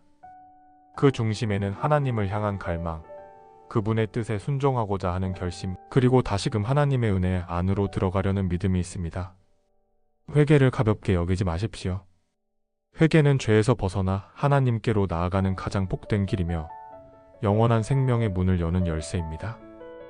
회개는 단지 마음속으로 잘못했다고 느끼는 감정의 문제가 아닙니다. 성경이 말하는 회개는 마음과 행동, 삶의 방향 전체가 전환되는 실제적인 움직임입니다. 그렇다면 우리가 일상 속에서 하나님 앞에 회개하며 살아간다는 것은 어떤 모습이어야 할까요? 단순한 고백에 그치는 것이 아니라 실제 삶 속에서 회개의 열매가 맺히는 과정은 어떻게 이루어지는 것일까요? 성경은 회개를 매우 실제적인 변화로 묘사합니다. 누가복음 3장에서 세례 요한은 사람들에게 회개의 세례를 전하며 이렇게 말합니다. 회개에 합당한 열매를 맺으라. 여기서 열매라는 단어는 매우 중요합니다. 그것은 회개가 단지 내적인 감정으로 끝나는 것이 아니라 반드시 외적인 변화로 이어져야 함을 뜻합니다. 말과 행동, 관계, 선택, 태도 속에서 회개의 증거가 드러나야 한다는 것입니다. 회개는 감동이 아니라 변화이고 눈물이 아니라 방향 전환입니다. 회개의 실제적인 모습 중 가장 기본이 되는 것은 죄를 인정하는 정직함입니다. 많은 경우 사람들은 자신의 죄를 부정하거나 축소하거나 다른 사람의 탓으로 돌리는 경향이 있습니다. 그러나 참된 회개는 자신의 죄를 그대로 인정하고 변명 없이 하나님 앞에 내어놓는 정직한 자세에서 시작됩니다. 시편 32편 5절에서 다윗은 고백합니다. 내가 이르기를 내 허물을 여호와께 차복하리라 하고 주께 내 죄를 아뢰고 내 죄악을 숨기지 아니하였더니 곧 주께서 내 죄악을 사하셨나이다.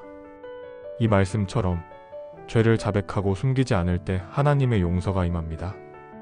회개의 출발점은 감추지 않고 고백하는 정직함입니다. 다음으로 중요한 것은 죄에 대해 슬퍼하는 마음입니다. 이것은 단지 죄로 인해 자신이 불편해졌거나 불이익을 당했기 때문에 생기는 감정이 아닙니다. 하나님과의 관계가 무너졌다는 사실 자체에 대해 애통하는 마음입니다. 이사야 선지자는 이 마음을 이렇게 표현합니다. 마음을 찢고 여호와께 돌아오라. 겉모습이 아닌 마음을 찢는 회개, 그것이 하나님이 기뻐하시는 참된 회개입니다. 죄의 결과가 두려워서가 아니라 죄 자체가 하나님 앞에 얼마나 슬픈 일인지를 인식할 때 진정한 애통이 나옵니다. 이러한 애통은 단지 눈물로 표현되는 것이 아니라 죄와의 단절을 결단하는 내면의 움직임입니다. 그리고 회개는 반드시 삶의 변화로 이어져야 합니다. 말로는 고백했지만 여전히 같은 죄를 반복하며 아무런 변화도 없다면 그것은 회개의 본질을 오해한 것입니다. 물론 인간은 연약하기 때문에 완벽하게 변화되는 것은 어렵습니다. 그러나 중요한 것은 죄를 반복할지라도 그 죄에 대해 무감각해지지 않고 하나님 앞에서 다시 일어나려고 하는 태도입니다. 자주 넘어질 수는 있지만 그때마다 하나님 앞에 다시 엎드릴 수 있어야 합니다. 잠언 24장 16절은 이렇게 말합니다. 의인은 7번 넘어질지라도 다시 일어나거니와 악인은 재앙으로 인해 엎드러지느니라. 이 말씀은 넘어지는 것보다 다시 일어나는 것이 중요함을 말해줍니다. 회개는 완벽함을 요구하는 것이 아니라 하나님 앞에 끊임없이 돌아오려는 마음을 요구합니다. 일상에서 회개를 실천한다는 것은 구체적으로는 어떤 방식으로 가능할까요? 가장 기본적인 회개의 실천은 기도입니다. 조용한 시간 속에서 자신의 하루를 돌아보고 하나님 앞에 자신의 말과 행동, 생각을 비추어 보는 일은 매우 중요합니다. 기도는 단지 요청만이 아니라 내 마음을 정직하게 들여다보는 시간입니다. 회개는 그러한 기도 속에서 이루어집니다. 무릎 꿇고 하나님 앞에 나아가 내가 오늘 어떤 말로 상처를 주었는지, 어떤 생각으로 하나님을 외면했는지, 어떤 행동이 주님을 근심하게 했는지를 되돌아보며 고백할 때 그것이 회개의 시작입니다. 또한 회개는 공동체와의 관계 속에서도 드러납니다. 내가 누구에게 잘못했는지, 어떤 사람과의 관계가 하나님 앞에서 바르지 않은지를 성찰하며 그 관계를 회복하려는 노력도 회개의 중요한 부분입니다. 마태복음 5장에서 예수님은 이렇게 말씀하십니다. 예물을 제단에 드리려다가 내 형제에게 원망 들을 만한 일이 있는 것이 생각났거든. 예물을 제단 앞에 두고 먼저 가서 형제와 화목하고 그 후에 와서 예물을 드리라. 하나님과의 관계뿐만 아니라 사람과의 관계 속에서도 바름을 추구하려는 태도는 회개의 실천입니다. 회개는 하나님 앞에서의 고백으로 시작하지만 삶의 관계 속에서 증명되어야 하는 것입니다. 그리고 무엇보다 중요한 회개의 열매는 삶의 우선순위가 바뀌는 데 있습니다. 이전에는 나 중심으로 살았다면 이제는 하나님 중심으로 살아가려는 태도로 바뀌는 것입니다. 세상의 가치와 유익보다 하나님의 뜻을 더 귀하게 여기게 되고 자신의 욕심보다 하나님의 기쁨을 선택하려는 마음이 생깁니다. 이러한 우선순위의 변화는 단지 감정적인 감동이 아니라 실제적인 결정 속에서 드러납니다. 내가 어디에 시간을 쓰고 어떤 것을 추구하며 무엇을 더 중요하게 여기는지를 통해 회개의 진정성이 드러납니다. 마지막으로 회개의 열매는 감사입니다. 회개는 슬픔으로 시작되지만 하나님의 용서를 경험한 사람에게는 감사로 마무리됩니다. 내가 어떤 죄인인지를 깊이 깨달을수록 그 죄를 용서해 주신 하나님의 사랑은 더욱 놀랍게 다가옵니다. 그래서 진정으로 회개한 사람은 더 이상 정죄감에 머무르지 않습니다. 오히려 은혜에 대한 깊은 감격으로 살아갑니다. 하나님의 자비와 긍휼을 다시 경험한 이들의 입술에서는 감사가 흘러나오고 그 감사를 삶으로 표현하며 살아가게 됩니다. 회개는 단지 과거를 정리하는 행위가 아닙니다. 회개는 현재를 정결하게 하고 미래를 향해 하나님과 동행하는 길을 여는 문입니다. 그래서 회개는 반복될 수 있지만 결코 가볍게 여겨질 수 없습니다. 매일의 삶 속에서 기도하며 자신을 돌아보고 죄를 고백하며 하나님의 은혜 안에 거하는 삶. 그것이 진정한 회개의 삶이며 그 삶에는 반드시 하나님의 인도하심과 위로가 따릅니다. 회개는 단순히 신앙생활의 시작점이 아닙니다. 신앙이 자라나고 깊어질수록 오히려 회개의 의미는 더 분명해지고 더 자주 그 자리에 머물게 됩니다. 처음 믿음을 가질 때 한 번의 회개로 모든 것이 끝나는 것이 아니라 하나님을 더 알아가고 그분의 거룩하심 앞에 설수록 자신의 연약함과 죄성이 더 뚜렷하게 보이기 때문입니다. 회개는 신앙 성숙의 한 부분이며 영적 깊이를 반영하는 거룩한 통로입니다. 신앙이 성장한다는 것은 곧 하나님의 성품을 더 닮아간다는 뜻입니다. 하나님의 거룩하심, 자비하심, 인내하심, 진실하심을 점점 알아가면서 자연스럽게 자신의 부족함과 어그러진 마음이 드러납니다. 이때 필요한 것은 자기 비하나 절망이 아닙니다. 하나님께 더 가까이 가고자 할수록 더 철저하게 회개하며 자신을 비우고 새롭게 하려는 태도가 중요합니다. 히브리서 12장 1절은 우리에게 이렇게 권면합니다. 모든 무거운 것과 얽매이기 쉬운 죄를 벗어버리고 인내로써 우리 앞에 당한 경주를 하며. 이 구절은 신앙의 길을 달려가는 데 있어 죄를 벗어버리는 것이 얼마나 중요한지를 보여줍니다. 회개는 이 경주의 과정에서 필연적으로 반복되어야 하는 행위입니다. 믿음의 여정이 길어질수록 사람들은 때로 회개에 둔감해지기도 합니다.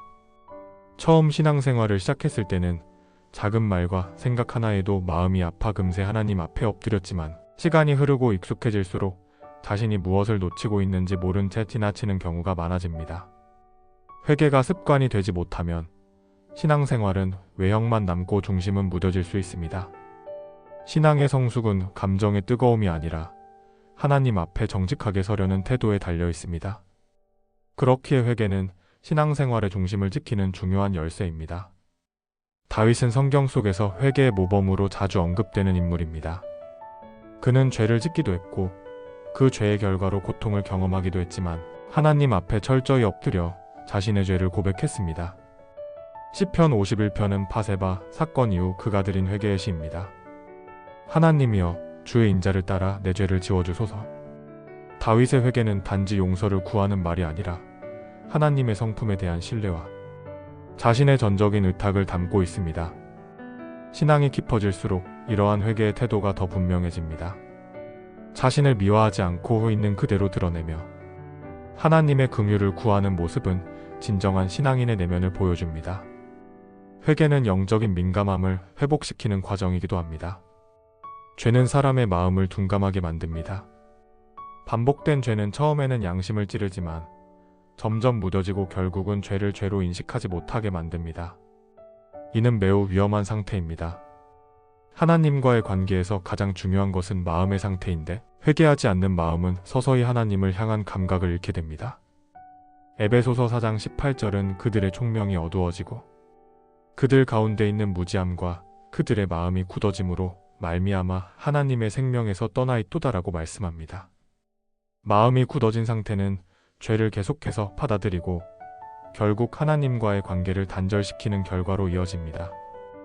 회개는 이 단절의 상태를 돌이켜 하나님의 생명으로 다시 나아가게 하는 유일한 길입니다.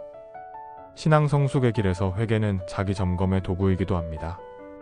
내가 지금 하나님 앞에 바르게 서 있는지를 확인하는 가장 정직한 방법은 회개의 자리를 지키고 있는가를 돌아보는 것입니다.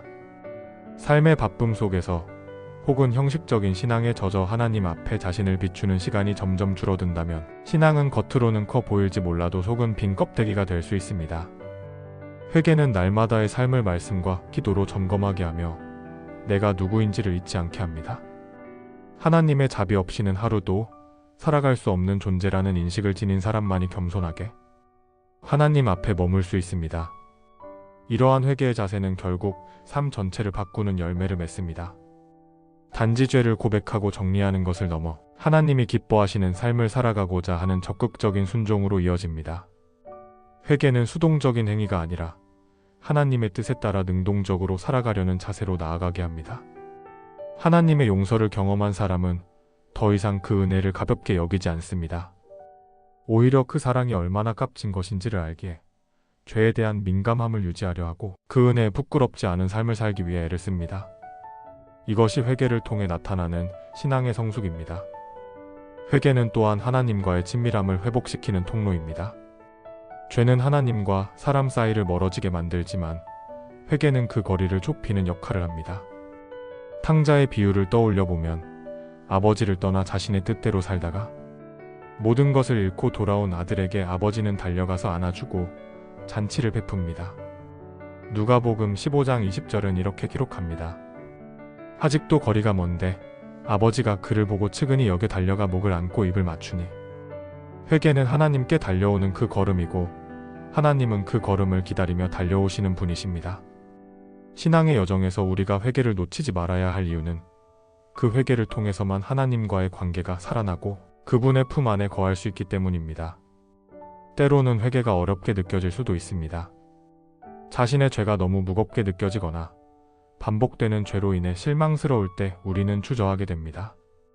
그러나 회개는 나의 자격이나 감정에 의존하지 않습니다. 회개는 하나님의 성품, 곧 그분의 자비와 긍휼, 신실하심에 기대어 나아가는 것입니다. 내가 회개할 수 있는 이유는 내가 괜찮아서가 아니라 하나님이 언제나 용서하시는 분이시기 때문입니다. 요엘서 2장 13절은 이렇게 말합니다. 너희는 옷을 찢지 말고 마음을 찢고 너희 하나님 여호와께로 돌아올지어다. 그는 은혜로우시며 자비로우시며 노하기를 더디하시며 이내가 크시사 뜻을 돌이켜 재앙을 내리지 아니하시나니. 하나님은 우리가 돌이키기를 기다리십니다. 그리고 그 마음으로 나아가는 자를 절대 외면하지 않으십니다. 진정한 회개는 죄에서 돌이키는 것뿐 아니라 하나님의 얼굴을 다시 바라보는 것입니다. 죄에 머무는 것이 아니라 하나님께 향하는 것입니다. 그 시선의 전환이 있을 때 회개는 단지 과거에 대한 후회가 아닌 앞으로를 위한 결단이 됩니다. 신앙이 성숙해질수록 우리는 더 자주, 더 깊이 회개의 자리에 서게 됩니다. 왜냐하면 그것이 하나님과 동행하는 삶의 본질이기 때문입니다. 회개는 신앙의 시작이자 끝까지 지켜야. 회개는 하나님과 나 사이에서 일어나는 개인적인 사건인 동시에 공동체와 관계 안에서 드러나야 할 신앙의 태도입니다. 많은 사람들은 회개를 나와 하나님 사이의 내면적인 고백이라고 여기지만 성경은 그 회개가 삶의 전 영역에서 열매로 나타나야 하며 특별히 관계 속에서도 진실하게 표현되어야 함을 강조합니다. 회개와 용서는 서로를 향해 맞닿아 있으며 이 두 가지는 결코 분리될 수 없는 신앙의 실제이기도 합니다. 용서는 회개의 결과로 주어지는 하나님의 은혜입니다. 우리가 죄를 자백하고 진심으로 돌이킬 때 하나님은 우리의 죄를 사하시고 다시 품어주십니다. 이사야서 1장 18절에서는 이렇게 말씀하십니다. 여호와께서 말씀하시되 오라 우리가 서로 변론하자. 너희 죄가 주홍 같을지라도 눈과 같이 희어질 것이요 진홍같이 붉을지라도 양털같이 게 되리라. 이 구절은 회개하는 자에게 주시는 하나님의 용서가 얼마나 철저하고 완전한지를 보여줍니다. 하나님은 죄를 기억하지 않으시고 회개한 자를 정죄하지 않으십니다. 오히려 다시금 품으시고 새롭게 하십니다. 문제는 하나님께 받은 그 용서를 사람 사이에서는 제대로 나누지 못하는 경우가 많다는 점입니다. 우리는 하나님의 자비를 입었지만 때로는 타인의 잘못에 대해서는 너무나 엄격하고 냉정한 시선을 가지기도 합니다. 이것은 신앙의 본질을 오해한 태도입니다. 하나님으로부터 용서를 받은 자는 반드시 다른 이에게도 용서할 줄 알아야 합니다. 마태복음 6장 14절은 이렇게 경고합니다. 너희가 사람의 잘못을 용서하면 너희 하늘 아버지께서도 너희 잘못을 용서하시려니와. 이 말씀은 우리가 받은 은혜를 따라 살아야 한다는 엄중한 책임을 일깨워줍니다. 타인의 죄를 정죄하는 데에 익숙해지는 것은 곧 자신의 회개를 가볍게 여긴다는 뜻과도 같습니다. 회개의 진정한 열매 중 하나는 타인을 대하는 태도의 변화입니다. 내가 얼마나 큰 죄를 용서받았는지를 깊이 인식한 사람은 타인의 연약함 앞에서도 쉽게 정죄하지 않습니다. 오히려 이해하려 하고 돕고자 하며 회복의 길로 이끌기 위해 기도하게 됩니다. 회개는 나만을 위한 영적인 도피처가 아닙니다. 공동체 속에서 죄와 싸우는 이들을 세워주기 위한 영적 기반이 되어야 합니다. 신앙은 철저히 관계 속에서 자라나며 하나님과의 관계를 회복한 사람은 이웃과의 관계 속에서도 용서와 사랑을 실천하게 됩니다. 교회 공동체는 회개의 공간이어야 합니다. 완전한 사람들의 모임이 아니라 죄를 깨닫고 하나님 앞에 서기 원하는 사람들의 모임이게 이곳은 누구든지 죄를 고백할 수 있는 안전한 장소가 되어야 합니다. 그러나 안타깝게도 현실 속 많은 공동체는 회개를 두려워하게 만들고 실패를 숨기게 만드는 분위기를 가지고 있습니다. 이것은 성경이 말하는 공동체의 모습과는 거리가 있습니다. 갈라디아서 6장 1절은 이렇게 말합니다. 형제들아, 사람이 만일 무슨 범죄한 일이 드러났거든 신령한 너희는 온유한 심령으로 그러한 자를 바로잡고 내 자신을 살펴보아 너도 시험을 받을까 두려워하라. 온유함으로 서로를 바로잡는 것이 공동체 안에서 회개가 살아있게 만드는 비결입니다.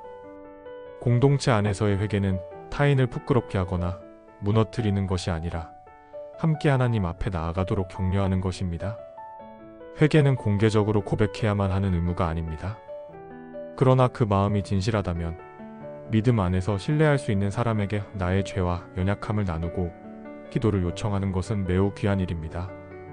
이 과정을 통해 죄는 어둠 속에 감춰지지 않고 빛 가운데 드러나게 됩니다. 요한일서 1장 7절은 말씀합니다.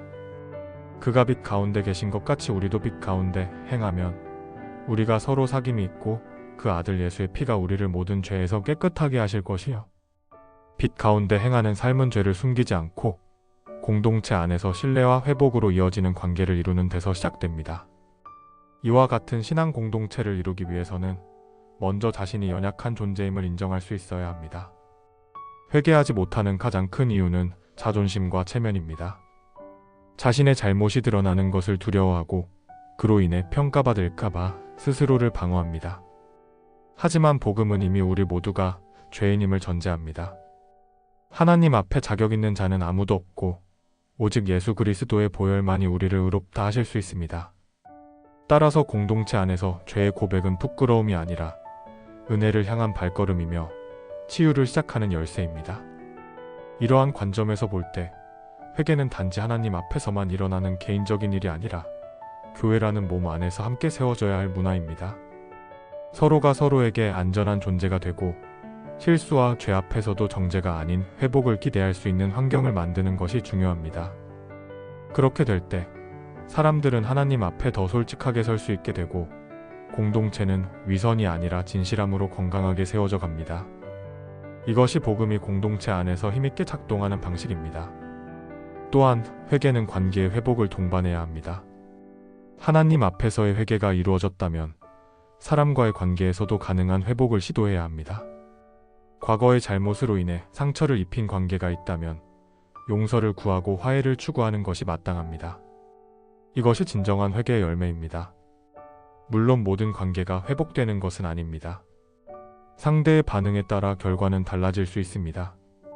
그러나 중요한 것은 나의 마음이 하나님 앞에서 정직하고 그분의 뜻을 따라 용서를 구하고자 하는 진심이 담겨 있어야 한다는 점입니다. 로마서 12장 18절은 이렇게 말합니다. 할 수 있거든 너희로서는 모든 사람과 더불어 화목하라. 가능하다면 화해를 추구해야 한다는 이 말씀은 회개가 단지 하나님과의 수직적 관계에만 머물지 않고 사람과의 수평적 관계 속에서도 반드시 드러나야 함을 보여줍니다. 회개는 단순히 마음속의 고백이 아니라 실제적인 변화와 결단, 그리고 삶의 방식의 전환을 요구합니다. 하나님 앞에서의 정직한 고백, 이웃과의 관계 속에서의 용서와 화해, 공동체 안에서의 회복과 나눔, 이 모든 것이 회개의 완전한 열매입니다. 진정한 회개는 그 자체로 은혜이며 그 열매는 결국 나만이 아닌 모든 이에게 생명을 나누는 통로가 됩니다. 회개의 자리에서 받은 용서가 다시금 다른 사람을 살리고 공동체를 새롭게 만들며 하나님 나라를 이 땅 위에 드러나게 합니다. 그렇기에 회개는 혼자만의 고백이 아닌 하나님의 은혜를 흘려보내는 시작입니다. 회개는 죄에 대한 깨달음에서 시작되지만 그 진실성은 회개 이후의 삶에서 드러납니다. 많은 사람들이 회개를 일시적인 감정의 반응으로 이해하지만 성경이 말하는 회개는 삶의 방향 전체가 바뀌는 지속적인 과정입니다. 죄를 깨닫고 하나님께 돌이키는 그 순간은 분명 중요하지만 그보다 더 중요한 것은 돌이킨 이후에 어떻게 살아가느냐입니다. 회개는 결코 일회성 감정의 표현이 아니며 신앙의 여정 속에서 끊임없이 새롭게 다듬어져야 할 지속적인 태도입니다. 누가복음 15장에 나오는 탕자의 이야기는 회개의 본질뿐 아니라 회개 이후 삶의 전환을 상징적으로 보여줍니다. 아버지를 떠나 자신의 뜻대로 살던 아들은 결국 모든 것을 잃고서야 집으로 돌아갈 결심을 합니다. 그는 아버지께 자신을 종으로라도 받아달라고 말할 생각이었지만 아버지는 그를 달려와 껴안고 다시금 아들로 받아들입니다. 이 장면은 하나님께서 회개하는 자를 얼마나 풍성한 사랑으로 맞이하시는지를 보여줍니다. 그러나 그 이후 탕자의 삶에 대한 자세한 설명은 등장하지 않습니다. 우리가 주목해야 할 부분은 바로 여기입니다. 회개는 집으로 돌아오는 것으로 끝나는 것이 아니라 돌아온 이후의 삶이 새롭게 변화되어야 한다는 점입니다. 하나님께 용서를 받은 사람은 반드시 그 삶의 열매로 회개의 진실성을 드러내야 합니다. 마태복음 3장 8절은 이렇게 말합니다.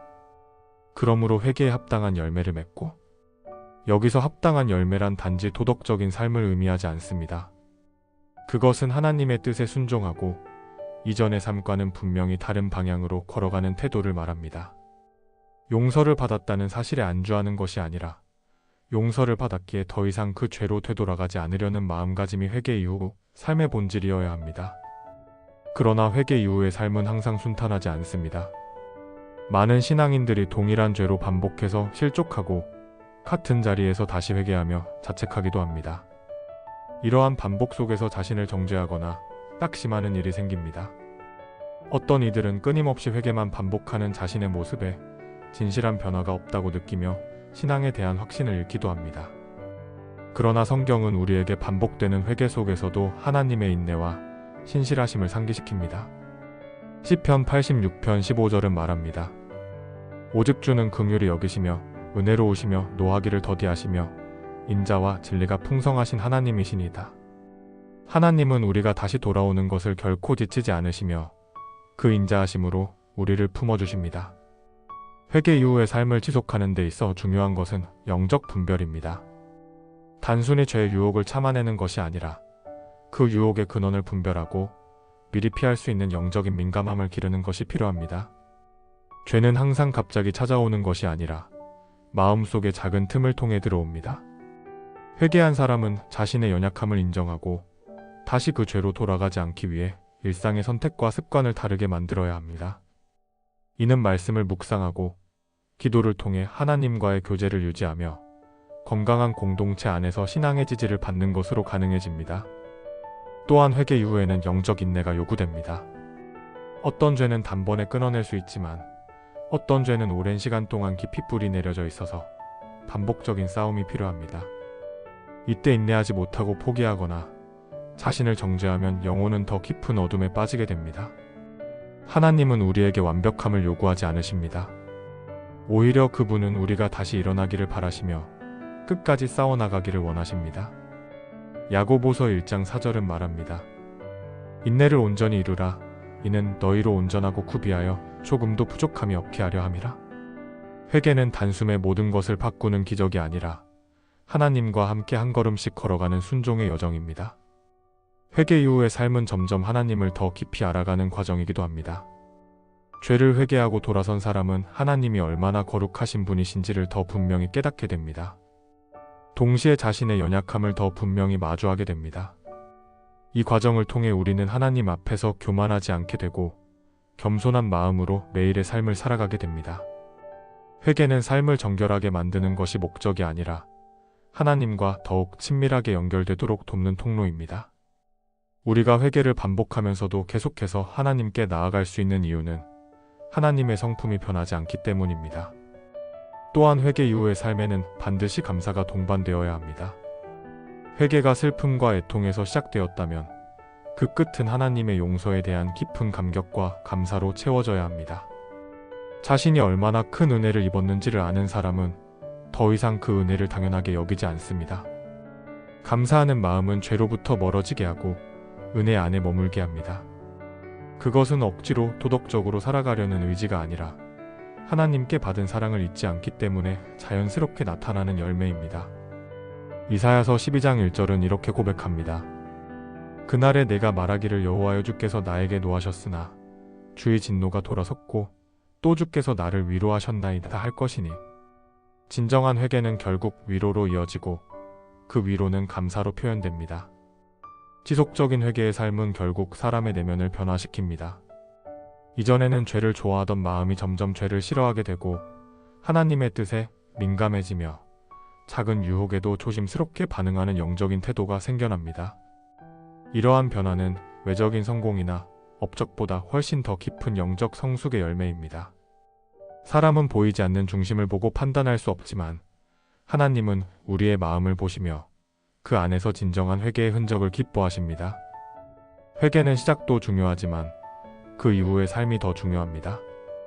그 삶은 변화로 이어져야 하고 그 변화는 반복되는 유혹 속에서도 하나님을 붙드는 인내로 유지되어야 하며 그 인내는 결국 감사와 순종으로 열매를 맺습니다. 하나님께 용서받았다는 사실은 과거를 정리해주는 데서 끝나지 않고 오늘을 새롭게 살아가게 하고 내일을 하나님 안에서 기대하게 만드는 능력입니다. 그러므로 회개는 단지 죄를 해결하는 절차가 아니라 하나님 안에서 새 생명을 살아가는 방식입니다. 회개는 신앙의 시작이자 완성으로 이어지는 핵심적인 여정입니다. 그러나 많은 이들이 하나님 앞에 진실하게 회개하지 못한 채 머뭇거리고 외면하거나 미루는 경우가 있습니다. 신앙의 이론은 알고 있으면서도 실제 삶에서는 회개를 삶의 중심에 놓지 못하고 살아가는 이유는 무엇일까요? 회개를 가로막는 보이지 않는 장애물들은 대부분 외적인 상황보다 내면에서 비롯됩니다. 죄 자체보다 더 무서운 것은 죄를 인식하면서도 회개하지 않는 마음입니다. 그렇다면 우리는 무엇 때문에 회개를 망설이고 어떻게 그 벽을 넘어설 수 있을까요? 첫 번째로 회개를 방해하는 가장 큰 원인은 바로 자존심입니다. 인간은 본능적으로 자신의 잘못을 인정하고 드러내는 것을 꺼려합니다. 이는 단지 사회적 체면 때문만이 아니라 죄를 인정하는 것이 자신의 존재 자체를 부정하는 것처럼 느껴지기 때문입니다. 특히 신앙생활을 오래 해온 사람일수록 이 정도는 괜찮지 않나, 이 정도는 하나님도 이해하실 거야 라는 자기 합리화에 빠지기 쉽습니다. 하지만 하나님은 사람의 겉모습이 아니라 중심을 보십니다. 시편 139편 23절에서 다윗은 이렇게 기도합니다. 하나님이여 나를 살피사 내 마음을 아시며 나를 시험하사 내 뜻을 아옵소서. 회개는 하나님 앞에 나 자신을 가감없이 드러내는 정직함에서 시작됩니다. 자존심을 내려놓고 있는 그대로의 내면을 하나님께 내어드리는 것이 진정한 회개의 출발점입니다. 두 번째로 회개를 방해하는 요소는 무감각함입니다. 죄가 반복될수록 사람의 양심은 무뎌지고 둔감해집니다. 처음에는 죄책감이 들던 행동도 시간이 지날수록 익숙해지고 결국 죄라는 인식조차 희미해지게 됩니다. 이 무감각은 회개를 필요 없는 것처럼 느끼게 만들며 결국 영혼을 마르게 만듭니다. 에베소서 4장 19절은 이렇게 경고합니다. 그들이 감각 없는 자 되어 자신을 방탕에 방임하여 모든 더러운 것을 욕심으로 행하되. 죄에 대한 감각이 사라지는 것은 매우 위험한 상태입니다. 그렇기 때문에 우리는 매일 말씀을 통해 자신의 삶을 비추고 양심이 잠들지 않도록 끊임없이 깨어 있어야 합니다. 회개는 민감한 심령 위에서 가능하며 그 민감함은 하나님의 말씀 앞에 자신을 정직하게 세우는 삶에서 길러집니다. 세 번째 장애물은 두려움입니다. 하나님께 나아가면 정죄받을까봐, 외면당할까봐 그 죄를 다시 끄집어내기 싫어서 회개를 주저하는 경우도 있습니다. 특히 큰 죄를 저질렀거나 반복적인 죄에 시달리고 있는 사람일수록 더욱 그렇습니다. 그러나 하나님은 우리의 죄를 들춰내기 위해 기다리시는 분이 아니라 우리를 용서하시기 위해 기다리시는 분입니다. 요한일서 1장 9절은 분명히 약속합니다. 만일 우리가 우리 죄를 자백하면 그는 미쁘시고 의로우사 우리 죄를 사하시며 우리를 모든 불의에서 깨끗하게 하실 것이요.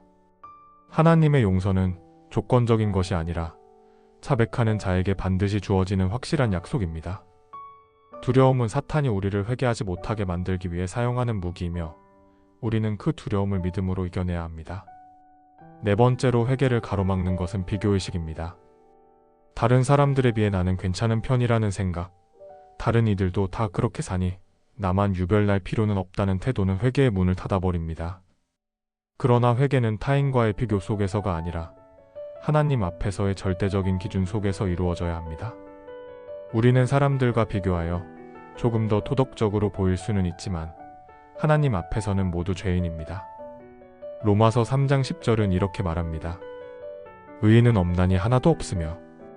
이 말씀은 우리 모두가 회개가 필요한 존재임을 선언합니다. 남들과 비교하는 순간 우리는 회개의 필요성을 잊게 되고 결국 죄 가운데서도 스스로 의롭다고 여기는 위험에 빠지게 됩니다. 다섯 번째 장애물은 회개의 오해입니다. 회개는 슬퍼하는 것이고 눈물을 흘려야만 진짜라고 생각하는 경우가 있습니다. 물론 감정이 수반될 수는 있지만 그것이 본질은 아닙니다. 진정한 회개는 감정보다 방향의 전환에 달려 있습니다. 회개는 단지 잘못을 인정하는 것이 아니라 그 죄로부터 돌아서고자 하는 결단입니다. 감정 없이도 깊은 회개는 가능하며 눈물이 없어도 진심은 전해집니다.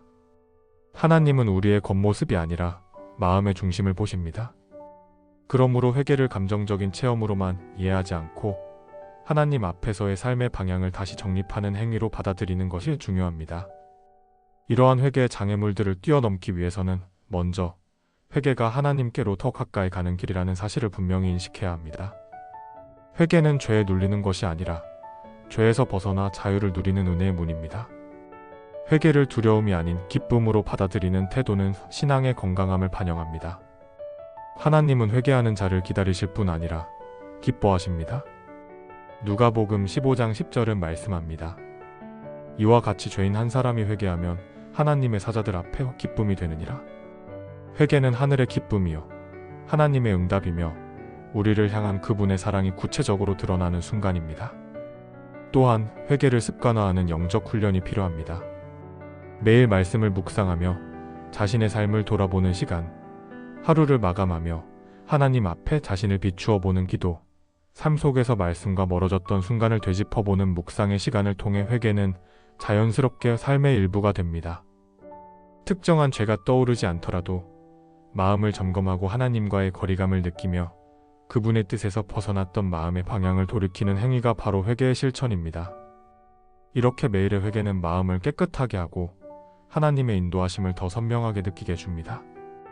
마지막으로 회개는 하나님의 사랑을 경험하는 순간입니다. 회개는 죄의 무게를 직면하는 동시에 하나님의 자비를 다시 붙드는 고백입니다. 죄를 인정하는 것이 나를 낮추는 것이 아니라 하나님의 은혜를 더욱 깊이 경험하는 기회가 됩니다. 하나님 앞에서 낮아지는 자에게 주어지는 은혜는 단순한 용서 그 이상입니다. 그것은 회복이며 새롭게 출발할 수 있는 힘이며 하나님의 자녀로서의 정체성을 다시 세우는 기쁨입니다. 그러므로 회개는 회피해야 할 부담이 아니라 반드시 마주해야 할 은혜의 문입니다. 회개는 단지 죄를 고백하고 용서를 받는 데서 멈추지 않습니다. 참된 회개에는 반드시 열매가 뒤따라야 하며 그 열매는 삶의 방향과 태도, 가치관, 관계 속에서 분명하게 나타납니다. 눈물과 감정이 아무리 뜨겁다 해도 그 이후의 삶이 이전과 다르지 않다면 그 회개는 온전하다고 말할 수 없습니다. 회개는 내면의 변화를 넘어 삶의 실제적인 행동과 결단 속에 뿌리를 내려야 합니다. 요한의 세례를 받기 위해 몰려든 무리들에게 그는 이렇게 외칩니다. 회개에 합당한 열매를 맺으라. 누가복음 3장 8절. 이 구절은 회개가 단지 말로 하는 고백이 아니라 실제 삶에서 드러나야 할 변화라는 점을 분명히 보여줍니다.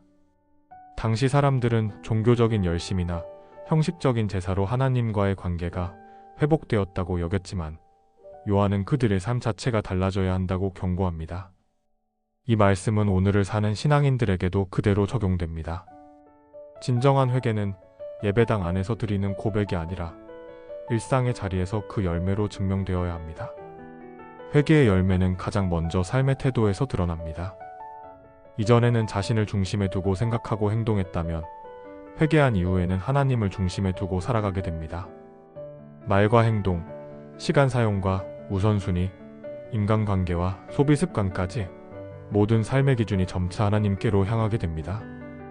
이러한 변화는 단숨에 이루어지는 것이 아니라 성령의 인도하심 속에서 점진적으로 나타나며 신앙인의 삶을 보다 깊고 건강하게 세워갑니다. 회개한 사람은 더 이상 자신의 욕심과 기준에 따라 움직이기보다 하나님의 뜻에 귀를 기울이며 살아가려는 내면의 자세를 갖추게 됩니다. 회개의 열매는 또한 관계 회복으로 이어집니다. 진정으로 회개한 사람은 자신의 잘못을 하나님께 고백하는 데 그치지 않고 사람들과의 관계 속에서도 책임을 지고 변화된 태도를 보이려 합니다. 마태복음 5장 2324절에서는 예수님께서 이렇게 말씀하십니다. 그러므로 예물을 제단에 드리려다가 거기서 내 형제에게 원망 들을 만한 일이 있는 것이 생각나거든 예물을 제단 앞에 두고 먼저 가서 형제와 화목하고 그 후에 와서 예물을 드리라. 하나님과의 관계 회복은 사람과의 관계 회복과도 연결되어 있으며 참된 회개는 이 둘을 동시에 포함합니다. 하나님께 용서를 받았다면 이웃에게도 먼저 다가가 용서를 구하고 화해의 걸음을 내딛는 것이 회개의 열매입니다. 또한 회개의 열매는 선택과 행동의 변화로 나타납니다. 회개하기 전에는 죄에 대해 관대하고 타협적이었다면 회개한 이후에는 죄에 대해 민감하게 반응하고 그로부터 멀어지려는 의지가 생깁니다. 이는 단순한 두려움 때문이 아니라 하나님의 거룩하심을 깨닫고 그분을 기쁘시게 하고자 하는 마음에서 비롯됩니다. 사도 바울은 고린도후서 7장 11절에서 이렇게 기록합니다. 보라 하나님의 뜻대로 하게 된 이 근심이 너희로 얼마나 간절하게 하며 변명하게 하며 분하게 하며 두렵게 하며 사모하게 하며 열심 있게 하며 벌하게 하였는가? 여기서 바울은 참된 회개가 삶의 다양한 반응과 태도로 이어진다는 점을 강조합니다. 죄에 대해 분노하고 하나님을 더욱 사모하며 거룩한 열심을 품게 되는 것, 이것이 회개의 실질적인 열매입니다. 회개의 열매는 또한 말씀에 대한 순종으로 나타납니다. 회개한 사람은 더 이상 자신의 기준이나 세상의 가치관에 따라 살지 않고 하나님의 말씀을 삶의 기준으로 삼으려는 태도를 갖게 됩니다. 말씀에 대한 갈망이 생기고 그 말씀을 붙들고 살아가려는 의지가 깊어집니다. 예전에는 말씀을 들으면서도 마음 한켠에만 머물렀다면 회개 이후에는 그 말씀을 삶에 적용하려는 결단과 실천이 뒤따릅니다. 회개는 단순히 과거를 정리하는 것이 아니라 말씀을 따라 살아가겠다는 미래에 대한 의지를 포함하는 변화입니다. 이러한 순종은 완전함이 아니라 반복되는 다짐과 실천 속에서 점점 성숙해져가는 방향성의 문제입니다. 그리고 회개의 열매는 자신의 죄에 대한 민감함으로 드러납니다. 회개를 경험한 사람은 죄에 대해 점점 더 예민해지고 이전에는 무심히 지나쳤던 말과 행동에 대해서도 깊이 고민하게 됩니다. 마음속의 작은 교만, 불평, 판단, 시기와 이기심 등이 말씀 앞에 설 때마다 드러나게 되고 그 죄들을 하나님 앞에 다시금 고백하며 돌이키게 됩니다. 이는 완벽함과는 거리가 멀지만 진정한 신앙인의 성장 과정입니다. 죄를 반복하지 않는 삶이 아니라 죄를 반복하더라도 다시 일어나 회개하며 나아가는 삶, 그것이 성숙입니다. 이러한 회개의 열매는 결국 겸손으로 이어집니다. 하나님의 은혜 없이는 단 하루도 의롭게 살 수 없다는 고백, 나의 의가 아닌 하나님의 긍휼로 살아간다는 인식이 깊어질수록 사람은 교만할 수 없습니다.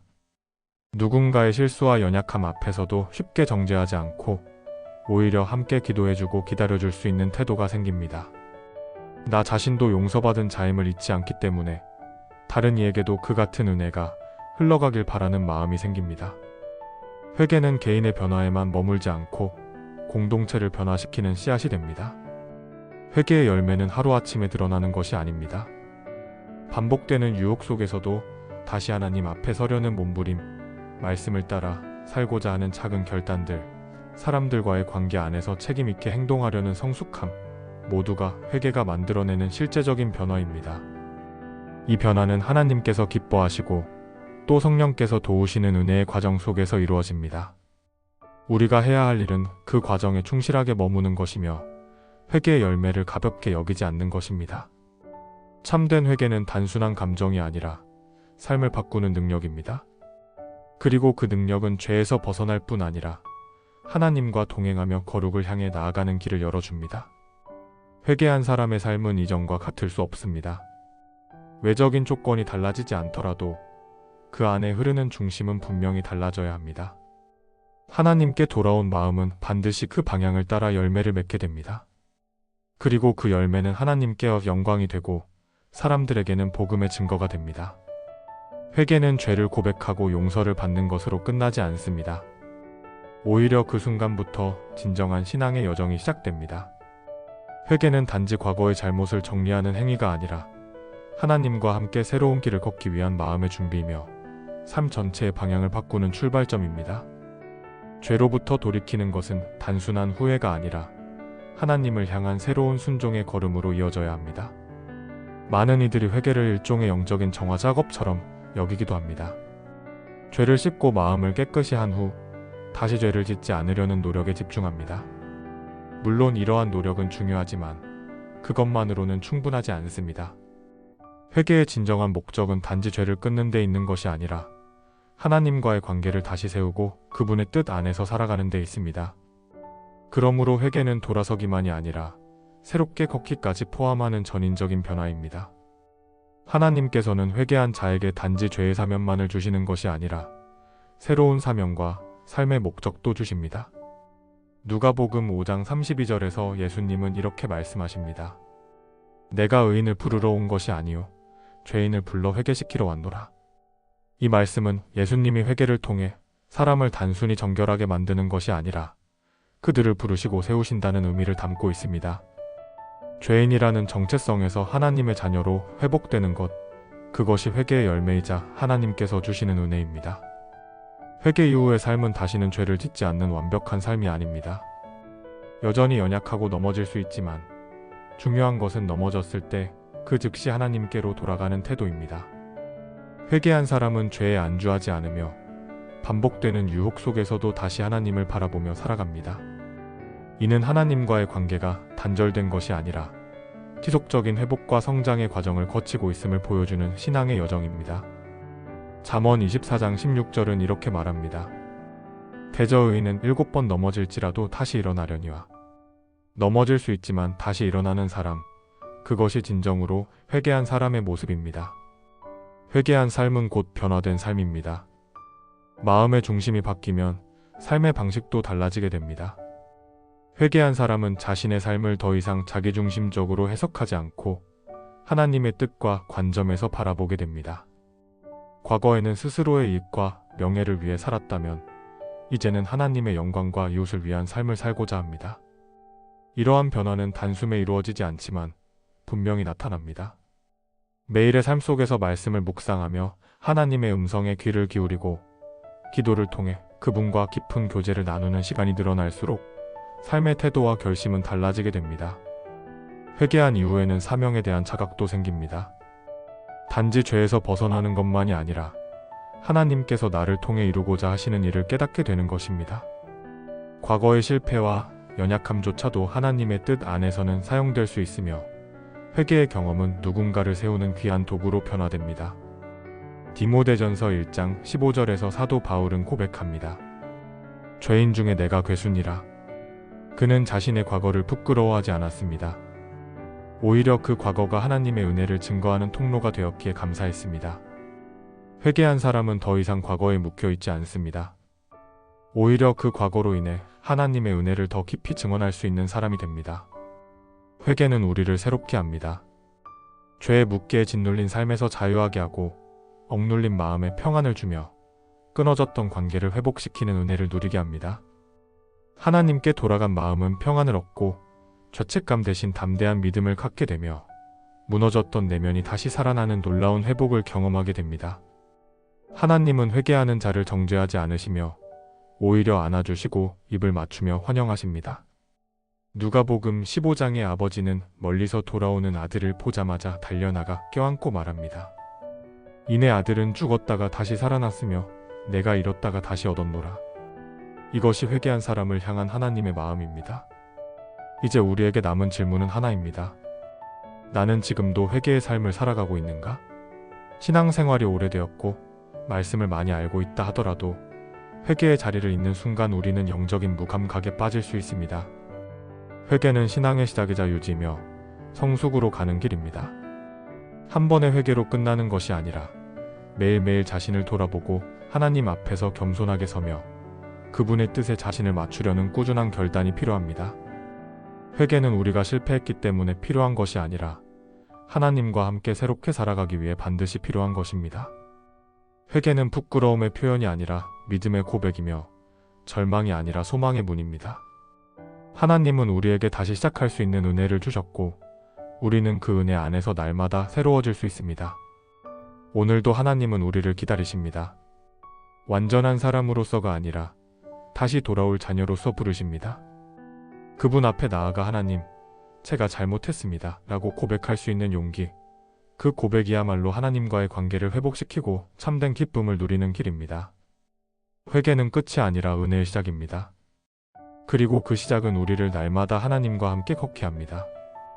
하나님께서 주시는 은혜는 결코 마르지 않으며 회개하는 자에게는 언제나 새롭고 충만하게 부어집니다.